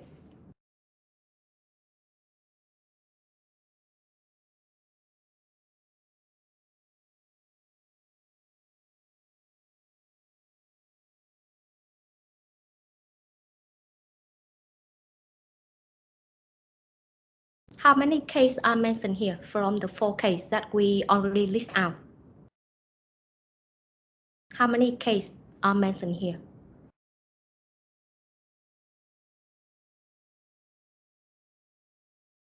We have 4 cases that we already list out in the manuscript, right? And here, how many are mentioned here?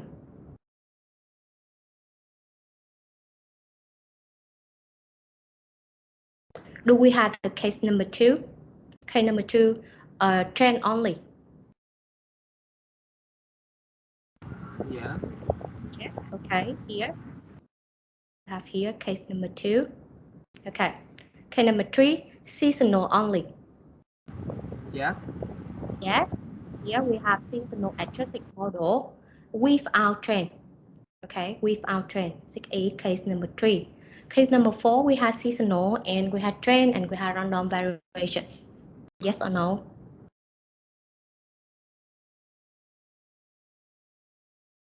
Do we have it here?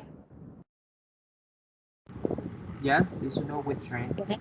Okay, with, right? Seasonal arithmetic model with trend. So that the part number 3, okay, it's combined case number 3 and case number 4. How about this one? What is it? Okay, so we have only one case left. This is case number 1 for no trend and no seasonal. So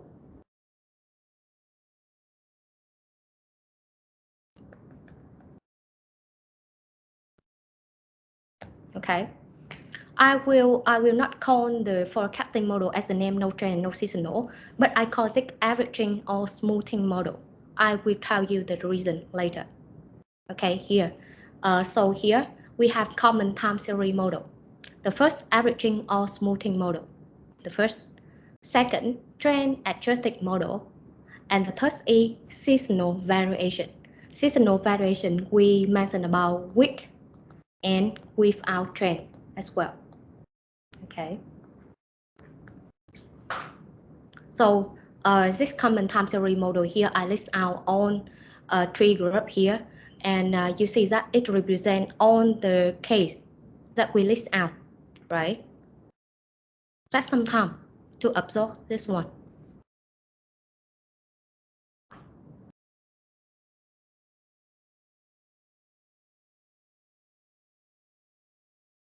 This is the classification of mine.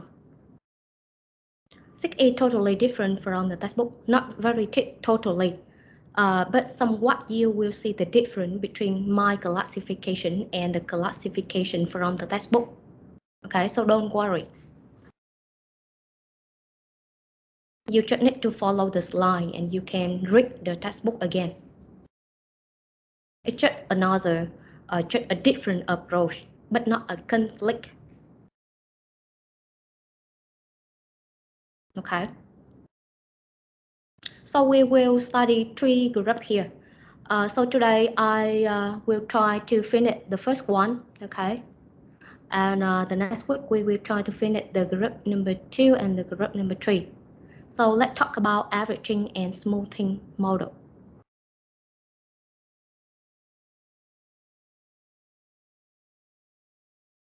So for the very first group, averaging or smoothing model, why do I call the averaging or smoothing model? But I did not call it forecasting model. Because for the time series, okay, for the time series with no trend and no seasonal, and we have only random variation here, okay, we do not have any forecast model here. We can forecast a time series with no trend, no seasonal, but only random variation. Again, this is my conclusion. Different from textbook. Textbook tell you that they do have forecasting model, but in reality, we do not have any forecasting model for a time series with no trend, no seasonal, but only random variation. The reason is very simple and straightforward, because you know that the time series with no trend, no seasonal, but only random variation. So what does it mean by random variation? Random variation is the abnormal fluctuation. Okay, it's the irregularity. This is equal to random variation.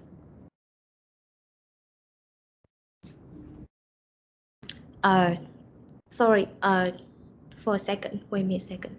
Alo em nghe. Dạ, dạ nghe.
Okay,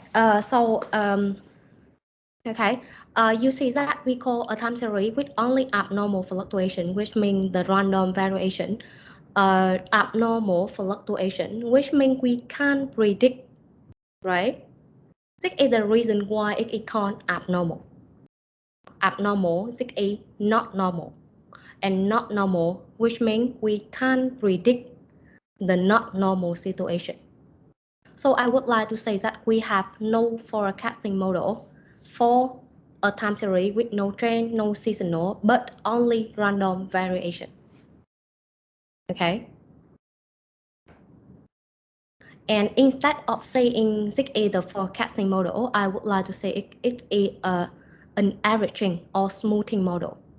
This means we tend to smooth out. We tend to smooth out. Okay. Which means here, let's see. We have random fluctuation here. Okay, so if I want to reduce the noise from this time series, I would like to smooth out. Okay, so I will apply averaging or smoothing model, and I will smooth out like this one. Okay, I just try to smooth it out, but not forecasting. This is the reason why I call this a averaging or smoothing model, but not forecasting model. Okay. Are you following me well, class? Do you got the idea of the averaging and or smoothing model?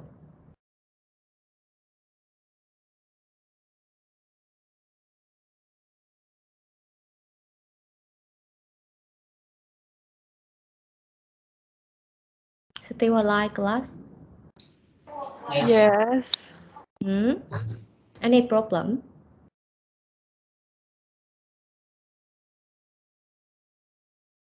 Drop me a surprise if you need me to explain it again.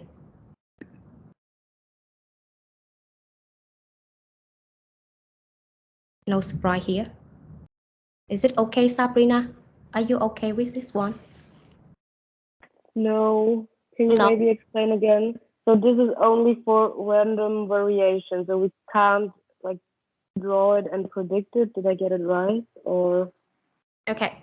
So let's say it right. Okay. So we okay, for this one we only consider, okay, pay attention.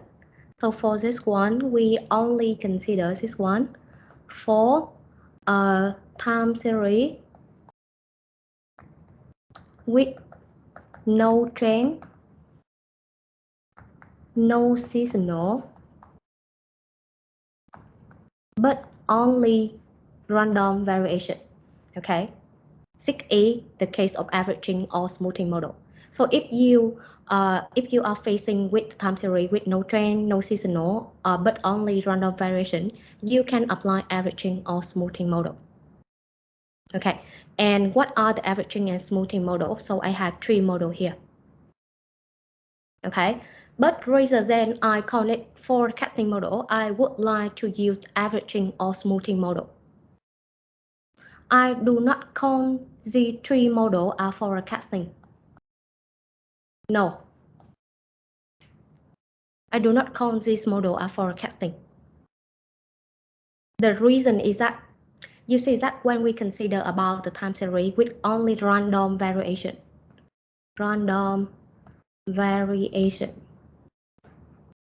what does it mean by random variation?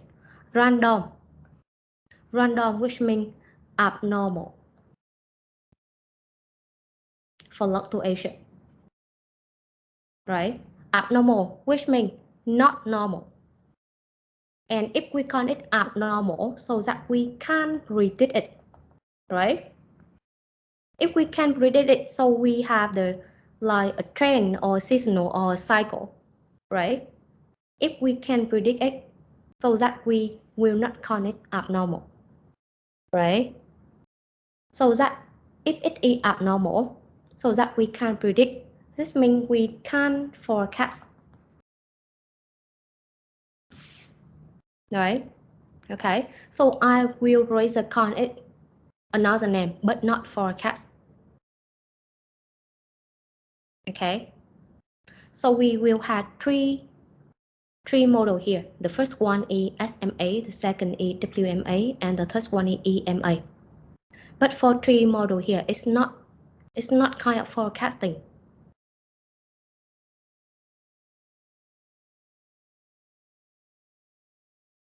It's not kind of forecasting. Okay. Okay, so we go next. We will look at three model here. Okay, and to see if we got something new from three model. So if you do not get the explanation, I just said so, just free it. Okay. Wait until we finish on three model here to see if we got something new to get the problem. Okay. So the first method, SMA. Okay. The second is the WMA. Sorry, it's numbering wrong. Okay. So the SMA, the net forecast is the average of the most recent end data value from the time series. Why did I use the forecast here? Because it's from the textbook. The textbook tells this is the forecast, but it's not mean the forecast in my approach. Okay, because if the time series contains only random fluctuation, what does it mean by random? Random, which means you cannot predict it, you cannot forecast it. Okay, so I will change the word here.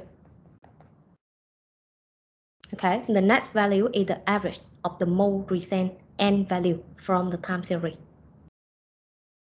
Okay, let's see the example.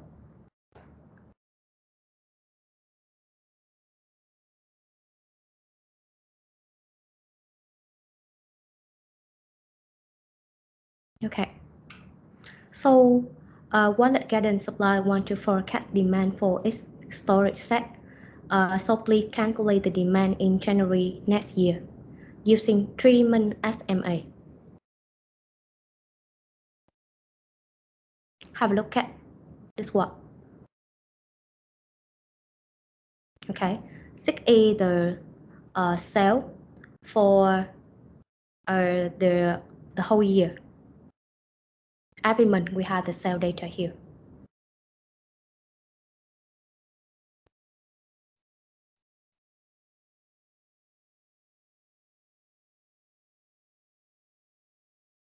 And it asks you to forecast or to calculate the January value. Okay, based on the past 12 months. Okay, and here I order you to calculate the value using 3-month moving average. Okay, so you have looked at the definition again. Simple moving average. So you calculate the net value. It is the average of the most recent end data value. Okay, and n here is equal 3 in our example, right? So the internet were very weak, so that I only receive your response here.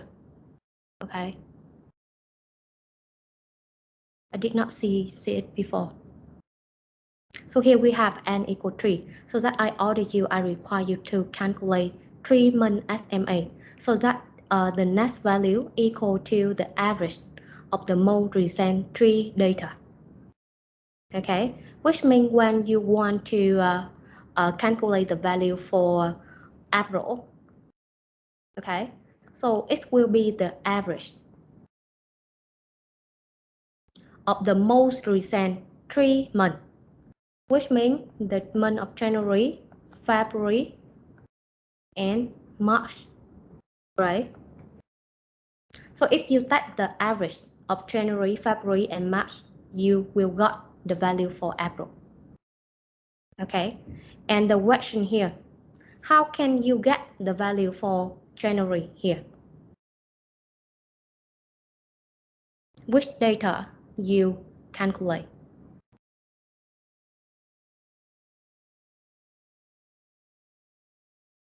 I think based on the previous 3 months.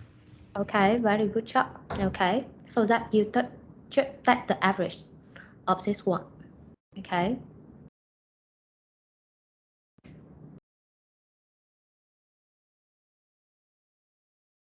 Take some time to look at SMA here.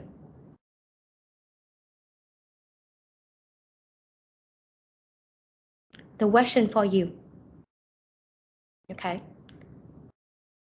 You see that in the question I asked you to calculate the value for January here.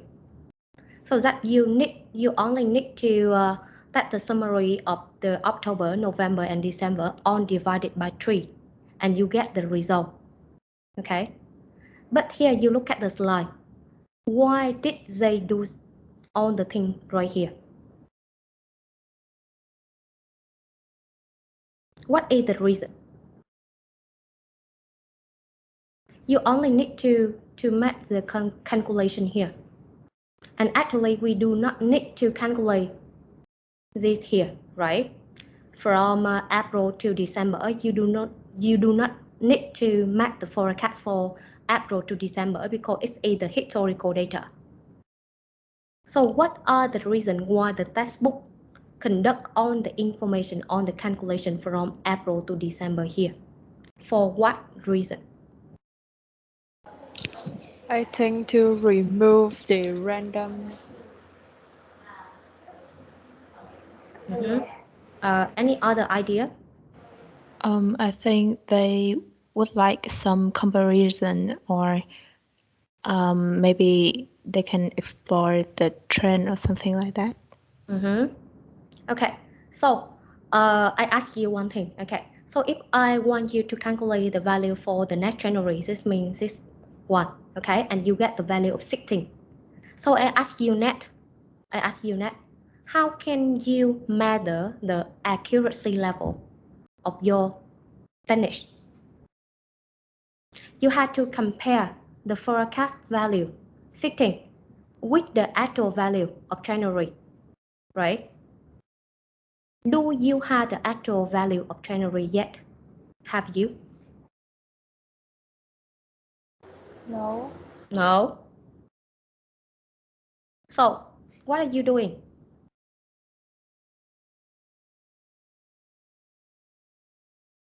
You had to conduct similar for the April to December. Okay. You met the forecast. You can apply 3-month moving average to calculate the value of April based on January, February, and March. Okay, and you got the value here 11.67. Okay, and you can make the comparison between this one and this one. Okay, to assess the accuracy level.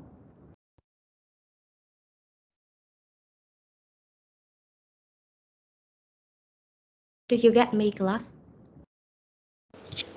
Not really. Okay, so let's see the question again. Okay, so you see that I asked you to calculate the demand in the January next year. So in order to calculate the demand in January next year, okay, what would you do? You would do some calculation like this: January next year, okay, equal October plus November plus December all divided by 3 using 3-month average, right? Yes, okay, and I got the value of 16. Okay, but why do the textbook conduct all the calculation from this one to this one? That's a lot of time. Okay, you do not need to do that. So I ask you, what are the reasons behind why the textbook show you all the calculation here? The reason is that when you come up with the value for the next January of 16, so I ask you the next question. What is the level of accuracy of your model? Okay, so in order to measure the accuracy level, you had to make the comparison between the forecast value with actual value, right? Which means we had to compare 16 with the actual value of January. Do we have the actual value of January? No, we don't have. No, not yet. Okay, because it's in the future, it's into your future. You do not have the value for January, not yet. Okay, so how can you assess the accuracy level? Right? So you had to do the same method. You had to apply 3-month moving average for the last month. Okay, you can start to apply 3-month moving average from April. Okay, when you apply, you calculate 3-month moving average for April, so it's equal to how much class? January, let February, let March, all divided by 3, right? And you got 11.67. This is the forecast. In order to measure the accuracy level of 3-month moving average technique, we must compare the forecast value of 11.67 with the actual value in April. What is the actual value in April? It's 16. 16. Okay, so you can make the comparison now. Okay. So, but if you look at only single month here, so it will yield the very accurate result. So we do the same for the month of May, June, July, August, September, October, November, and December. Okay, and you can make the comparison between the actual value and the values that we get when we use 3-month moving average. Okay, let's have let's make the comparison by yourself. And what did you see? Is it a good model or not? No, it's not. Is it not? Okay, so you see that the actual value here is 16, but your predict value is only 11.67. Okay, what kind of forecasting is it? Okay, or you get the actual value in 19, but you forecast a 13.67. What kind of the forecasting is it? Okay, a huge error. So that it means that the SMA cannot predict this kind of information, right?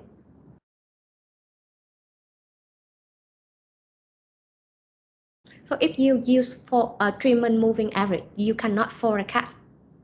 You can forecast, but your forecasting is so wrong. Okay, we had the huge fluctuation between your forecast and the actual value, right? And come back to my explanation at the very beginning. What did I say? I said that SMA is a kind of averaging or smoothing model. It's not used for forecasting because a time series with only random variation, we cannot forecast, right? Do you get me now? Yes. Okay. So the textbook tell you this is the forecasting, but you see what kind of the fucking forecasting? Totally wrong. Okay. We see the large arrow here. So rather than call it forecasting, okay, I would like to say that a time series with only random variation, we cannot forecast accurately. But rather, we can smooth out, but not forecast. Okay, the only thing we can do is smooth out the data. Okay, so if the data is up and down, up and down, up and down, maybe you apply SMA to smooth it out. Okay, you smooth it out, right? When you smooth it out, you can observe the hidden trend, for example. Okay, so let's see the example here. This is the forecasting from the stock market, the candle diagram. And you only look at the simple moving average here. Okay, so the candle, this means, okay, this one. the candle represent the actual index, the actual data. And the green line represent the simple moving average for 10 days. Okay, so you see the actual data up, down, up, down, up, down. Okay, it fluctuates a lot. And when you apply simple moving average, you can get a smoother line, right? You get a smoother line. Is it? Are you following me, class? I don't feel so good. Yes, teacher. Okay. Is it okay, Sabrina? Yes, I think I got it now. Thanks for Okay. explaining. So I will just briefly expand for the rest of the class in Vietnamese just a little bit. Is that okay? Cả lớp ơi, có cần nói tiếng Việt lại không? Có không? Rồi nói lẹ nghe, nói lẹ chứ không hết giờ. Tại vì lớp mình có foreign exchange nên các bạn cũng biết rồi, nên là mình sẽ hạn chế nói tiếng Việt, chứ không là cô bị complain mất. Thì các bạn thấy ở đây á, thì cái vấn đề nó không có cái gì mà nó sâu xa hết á các bạn. Trong sách ấy thì nó gọi cái model này là forecasting. Như cái bài các bạn thấy, cái bài chap này cũng gọi là forecasting, thì trong sách nó vẫn gọi 3 cái phương pháp này là forecasting. Nhưng mà cô chỉ nói một câu ấy, là cái này không phải là forecasting, cho chúng ta hãy gọi nó bằng một cái tên khác thiết thực hơn. Hãy gọi nó là averaging hoặc là smoothing model. Ok, tại vì cơ bản một cái time series mà chỉ có cái random variation ấy, thì chúng ta không thể forecast. Nói forecast là sai, sách nói forecast là sai. Chúng ta không bao giờ forecast được một cái time series nếu mà nó chỉ có random variation. Tại sao chúng ta gọi nó là random variation? Một cái tên khác cho random variation chính là white noise, tức là cái độ nhiễu. Độ nhiễu trong thông tin là cái gì? Các bạn nghe đài các bạn thấy nó rò rè, tức là nó bị nhiễu. Một cách hiểu khác cho cái random variation, tức là cái biến động trong cái data mà nó gọi là nó abnormal, nó không bình thường, nó thần kinh đó. Một cái người thần kinh thì các bạn có thể forecast được cái hành vi của họ không? Có không các bạn? Một cái đứa bị thần kinh, mắc bệnh tâm thần thì các bạn có biết là ngày mai nó sẽ làm gì không? Trong thực tế, người bình thường thì ngày mai họ đi học, các bạn ngày mai mỗi tuần thứ hai bạn đi học. Nhưng một cái người thần kinh bất bình thường thì chúng ta không thể forecast cái hành vi của họ. Tương tự cho cái data đã gọi là random variation, tức là abnormal variation. Đã abnormal thì không được dùng cái từ forecast, rất là sai luôn. Thì cái mà cô nói nãy giờ tức là cái khác so với sách một chút thôi, có nghĩa là chúng ta không dùng forecast, dùng cho đúng một tí, nó là smoothing chứ không phải là forecast. Thay vào đó thì chúng ta thấy, các bạn thấy làm thử forecast bằng cái này này, các bạn thấy nó sai bét luôn. Trong khi là data thực tế là 16, trong khi nó forecast ra cả 11.67. Nó khoảng cách quá lớn, không thể gọi là forecast được.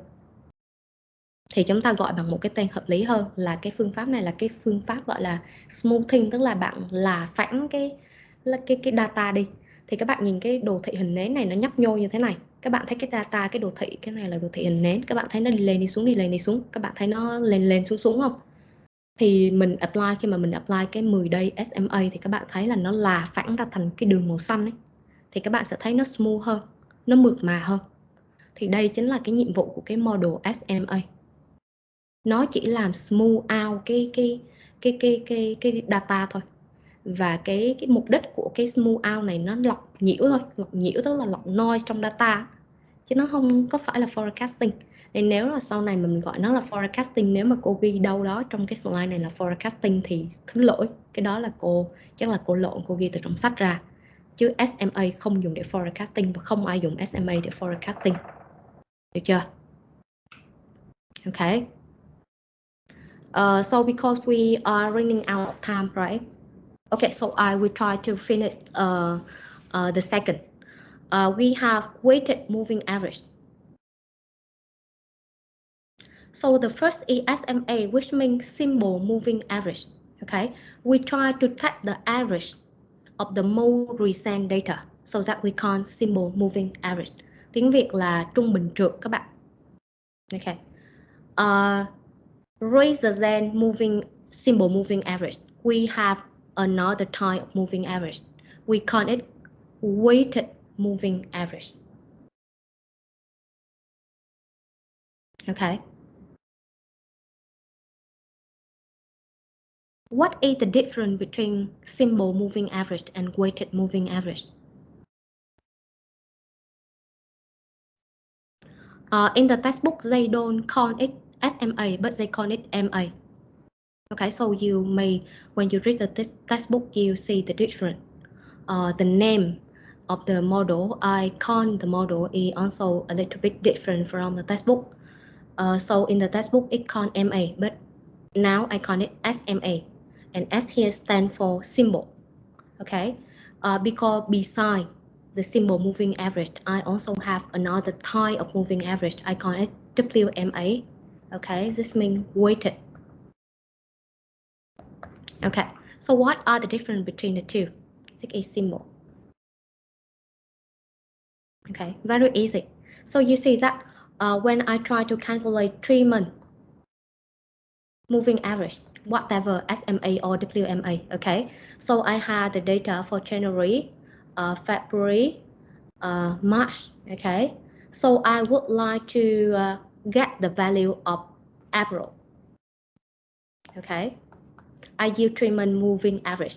So if I apply 3-month SMA, so that I will get the calculation January, let February, let March, on divided by 3, right? It means I give the weight of 1/3, 1/3 to x of the data here, right? So that I give the equal weight for x of the data. But for the weighted moving average, okay, it's not give the equal weight.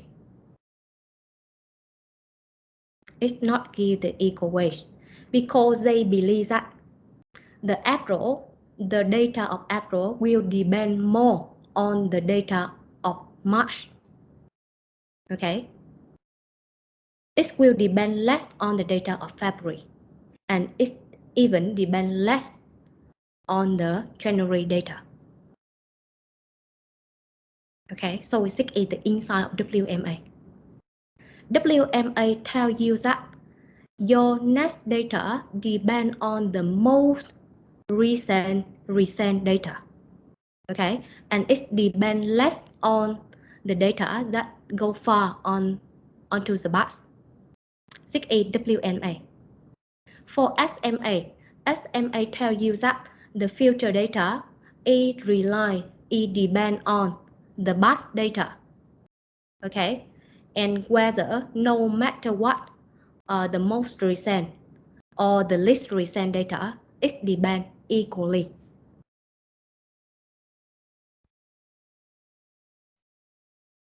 Right? Do you got it, class?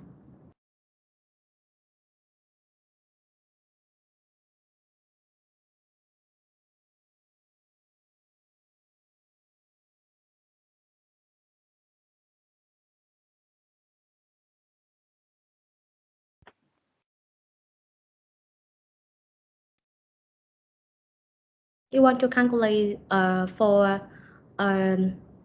April. Okay, so if you apply SMA, you get the weight here. Okay, because you believe that the data on the April will depend equally on the data from January, February, and March. But for WMA, you do not do the same because for the WMA, they believe that the data on the April will depend on the most recent data, which means the March. Okay, so they give March 3/6, and the data of April depend less on February, 2/6, and April depend on January, less, 1/6. Okay, this is WMA. Okay, are you following me, class? Yes. Yes. Okay, so the difference between SMA and WMA is just the weight given for the bus data. Okay, you might have a look at the WMA here. Okay, this is what? 6A WMA.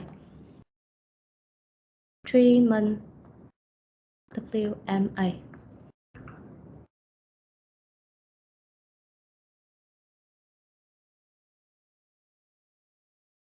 Okay. So you see that to calculate the January, you had to depend, you take the value of October, November, but December and December. And again, the inside of WMA assumes that the January will depend most on the data of December rather than November, rather than October. Sorry. Alo.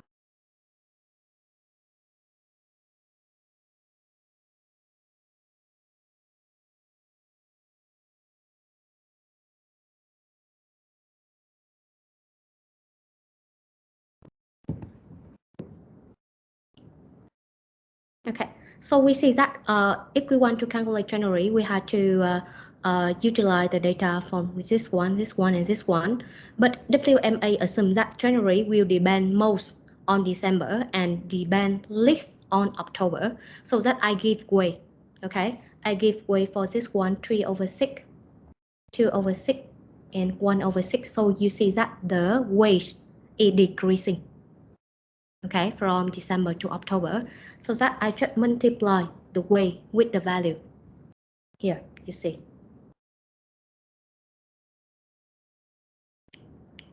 Okay, so this is the case of WMA.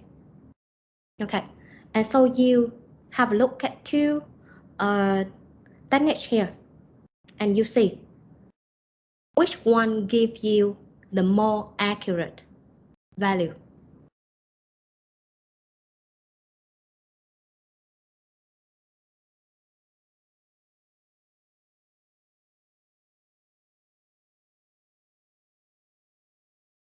You don't need to conduct any calculation here, just have a look and you will see.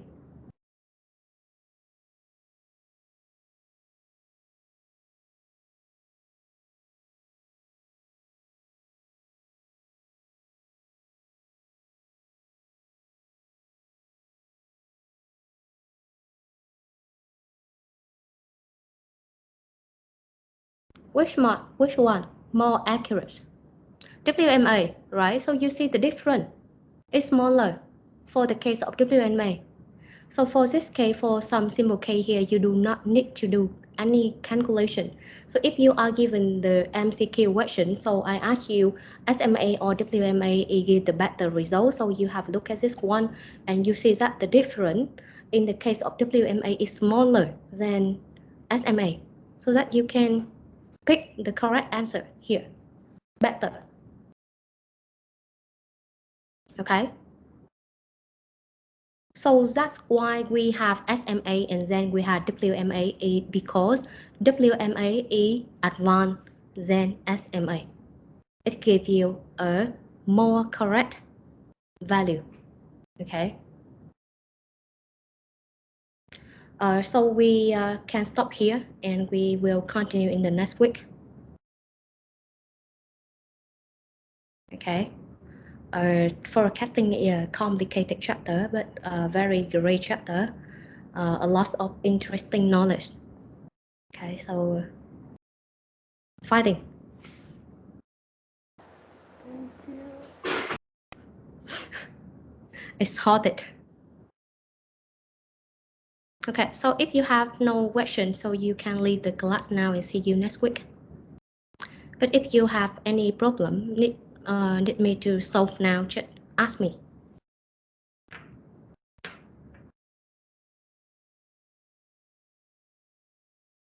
Trọng, say something. Dạ, cái này thì em nói tiếng gì được tại em không biết giải thích thế à. Yeah. Dạ, kiểu cái quay cái sum of the way đó cô là lúc nào cũng phải là bằng 6 trong cái Treatment Moving Average không cô? Okay, good question. Trọng ask me why I divided by 6. Why did I? Good question. Okay. This is something that when I tell you the answer for the trọng question, this is the thing that the textbook does not teach you. Okay, so here, trọng asked me why I gave January 1/6, 3/6, February 2/6, and March 1/6. Okay, the textbook gives you this way. Okay, so I will explain why do we use this way. Okay, because we had to give a weight that decreased over time, right? The January weight must be larger than February, and the February must be larger than March, right? So for the simplest, okay, for my set of bits, okay, so I will give weight for January 3,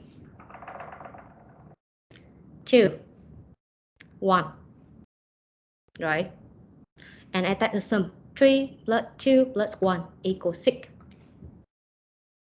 So that the weight will be 3/6, 2/6, 1/6. This is the reason. Do you got it? Trọng. Dạ, ý là cái kiểu như là em hình dung á là WMA á nó sẽ prefer cái tỷ lệ cao hơn cho cái tháng gần nhất đó cô. Bingo.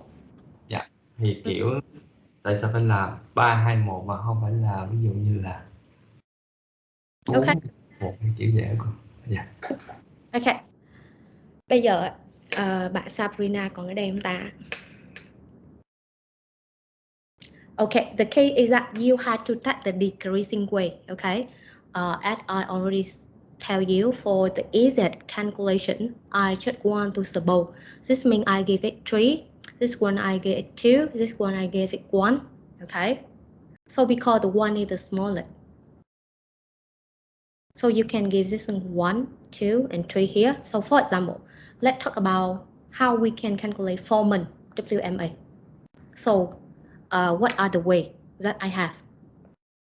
Have a guess. Now that textbook gave you the example about calculate 3 months WMA. But how about if I change the question?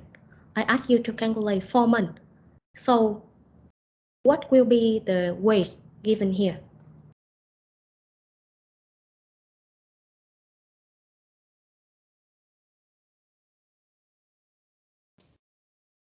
Right? For your bits, you just need to take the smallest for the far, for the most far to the into the box. So this is the January, right? Sorry, I made a mistake here. We have 3, 2, 1 here. Okay, sorry. So the month of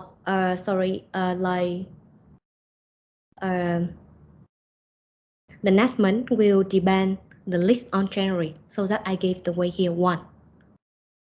The February 2. The March 3. April 4.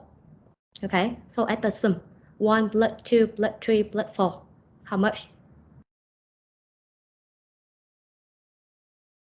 Dạ 10. 10 pot. Okay. In 10 pot, I will give January 1 pot, February 2 pot, or picks, March 3 picks, and April 4 picks. Okay, so this means the way here. Okay. Okay. So you just need to do this. Okay. Easy.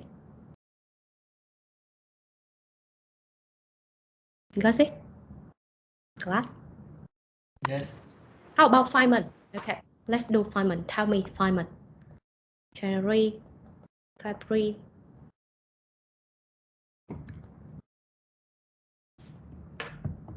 What are the way for 5 months?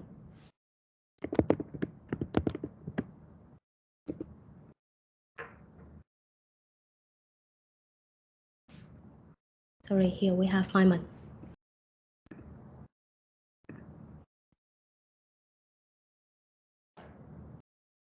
We want to predict June.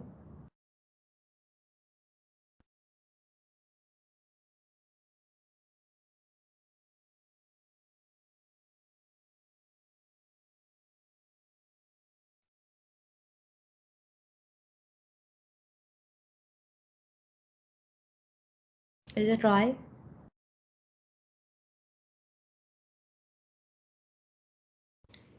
Yes, teacher. Okay. Okay. So any other question? Nếu vậy là cái số tháng nó càng nhiều thì nó lệ thuộc càng ít vô cái tháng gần nhất đúng không cô? Bingo.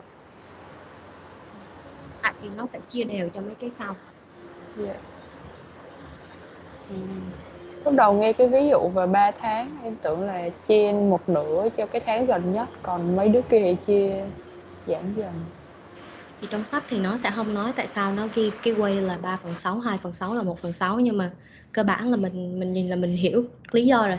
Thì nó cứ phân cho, nó chia cho cái thằng trễ nhất, cái thằng xa nhất là 1 phần của miếng bánh, rồi thằng tiếp theo là 2 phần, rồi thằng cao nhất là bao nhiêu phần đó, xong nó lấy hết lại coi thử tổng tất cả miếng bánh là bao nhiêu, thì sau đó nó chia ra thì nó sẽ được cái way thôi, đúng không?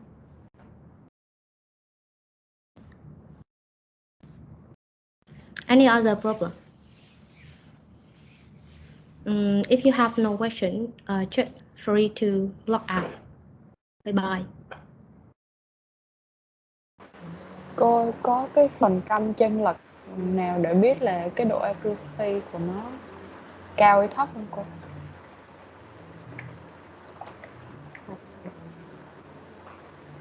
Học rồi đúng không? Dạ. Hỏi lớp mình một cái, những bạn còn lại các bạn có vấn đề gì khi mà chúng ta nói tiếng Việt không? Tại vì nhiều khi các bạn cô nói tiếng Việt rồi nhiều bạn không thích, rồi cô sợ complain lên phòng đào tạo lắm nha. Dạ không sao cô. Rồi không sao nha. Giờ mà không thích nói tiếng Việt thì cứ nói thẳng nha, mình làm việc thẳng thắn với nhau đấy. Trang hỏi cô là có cái phần trăm nào để chúng ta thấy cái chúng ta xét được cái độ accuracy không? Thì câu trả lời là không, tại vì cái này nó khá là gọi là chủ quan mà, đúng không? Thì tại sao cô lại nói cái Trang nó hỏi là tại vì lý do là mình thấy cái này nó lớn quá. Thì cơ bản là sách nó... Dạ đúng rồi cô. Thì sách nó... nói sách dở thì cũng không được, tại vì ổng viết được sách còn mình có viết được đâu. Nhưng mà cơ bản ấy, thì các bạn biết là khi mà dạy cho các bạn thì cô đọc rất là nhiều sách, và bên cạnh đó thì chúng ta còn nhiều cái knowledge từ những cái bộ môn khác và những cái kinh nghiệm nữa. Thì trong thực tế thì những cái phương pháp SMA, WMA và EMA, 3 cái phương pháp đầu tiên chúng ta học á, không được gọi là forecasting, không có ai gọi nó là forecasting hết. Tại vì như cô nói ban đầu ấy, chúng ta cứ suy luận bình thường thôi. Tại vì nó contain cái random variation thì làm gì mà predict được. Hiểu cái ý đó rồi đúng không? Thì cái chuyện mà cô nói cái predict này, cái forecast này nó không đúng ấy, nên là mình không được gọi nó là forecast ấy. Thì cái này là để chị correct lại, nói thêm cho các bạn hiểu về cái cuốn sách thôi. Cuốn sách nó nói chưa có đúng được cái chỗ đó. Thì mình có thể là cái này là cái luận chủ quan của mình thôi. Tại vì mình thấy là 16 nó cách với 11.7 là cỡ 5 cái, đúng không? 5 ấy thì nó bằng 1/3 của cái actual value rồi. Như vậy tức là cái này đáng lẽ nó predict được tới 1/6, 16, nhưng mà theo thực tế thì nó chỉ predict được 2/3 cái actual value thôi. Nó 11 nó bằng cả 2/3 của 16 thôi. Bạn thấy cái số đó thì theo một cách đánh giá một cách chủ quan thì bạn thấy forecast không thể nào mà forecast như thế được, đúng không? Ví dụ như mình forecast năm tới mình kiếm được 30 tỷ, thực tế mình sẽ kiếm được 30 tỷ nhưng mà forecast được có 20 tỷ. Nó là huge difference luôn á, nên không thể gọi nó là forecasting được, miễn cưỡng lắm, đúng không? Thì cái này á, cái câu hỏi của bé Trang ấy thì nó chỉ là chủ quan thôi, mình làm nhiều thì mình thấy thôi. Ok. Dạ cảm ơn cô. Thì như cô nói đấy, thì cứ coi cái SMA, WMA với cái EMA này là cái phương pháp lọc noise thôi. Cô không thể nói nhiều hơn tại vì nhiều khi các bạn cô nói cái white noise với cái white là màu trắng, noise là tiếng ồn ấy, thì thực ra các bạn cũng không biết white noise là cái gì, đúng không? Thì mình sẽ cố gắng mình symbol nó hết mức có thể. Là một cái đứa thần kinh thì không thể nào forecast được, tương tự với một cái abnormal. Hay là 3 cái này mình sẽ không gọi nó là forecast. Kệ sách nó nói gì nó nói, nhưng mà mình cứ học theo những cái thực tế đúng bản chất của nó thì nó không phải là forecast. mà nó mục đích nói là nó để dùng là phản cái data. Trong thực tế thì mình gọi cái đó là lọc noise, lọc nhiễu của một cái bộ dữ liệu. Tại vì khi mà nó nhiễu quá thì bạn sẽ không biết được cái trend của nó như thế nào. Ví dụ như thế này, để coi thử có cái ví dụ nào không. Đây, các bạn coi cái này này, nó như vậy này. Ok, nhiều khi mình coi mình không biết cái trend nó như thế nào thì mình cần phải là phản nó ra, mình cầm cái bằng ủi mình đi là nó ra cho nó bớt nhăn y như cái bộ đồ vậy á. Thì cái SMA, WMA và cái EMA nó cũng y như là cái bằng ủi, nó đi ủi cái data ra, nó ủi ra để bạn coi thử cái hidden trend của cái đó là cái gì. Đây, khi mà nó ủi ra thì các bạn thấy là nó sẽ có một cái trend là nó y như là nó có vẻ là nó upward trend. Ok, thì kiểu nó như vậy thôi.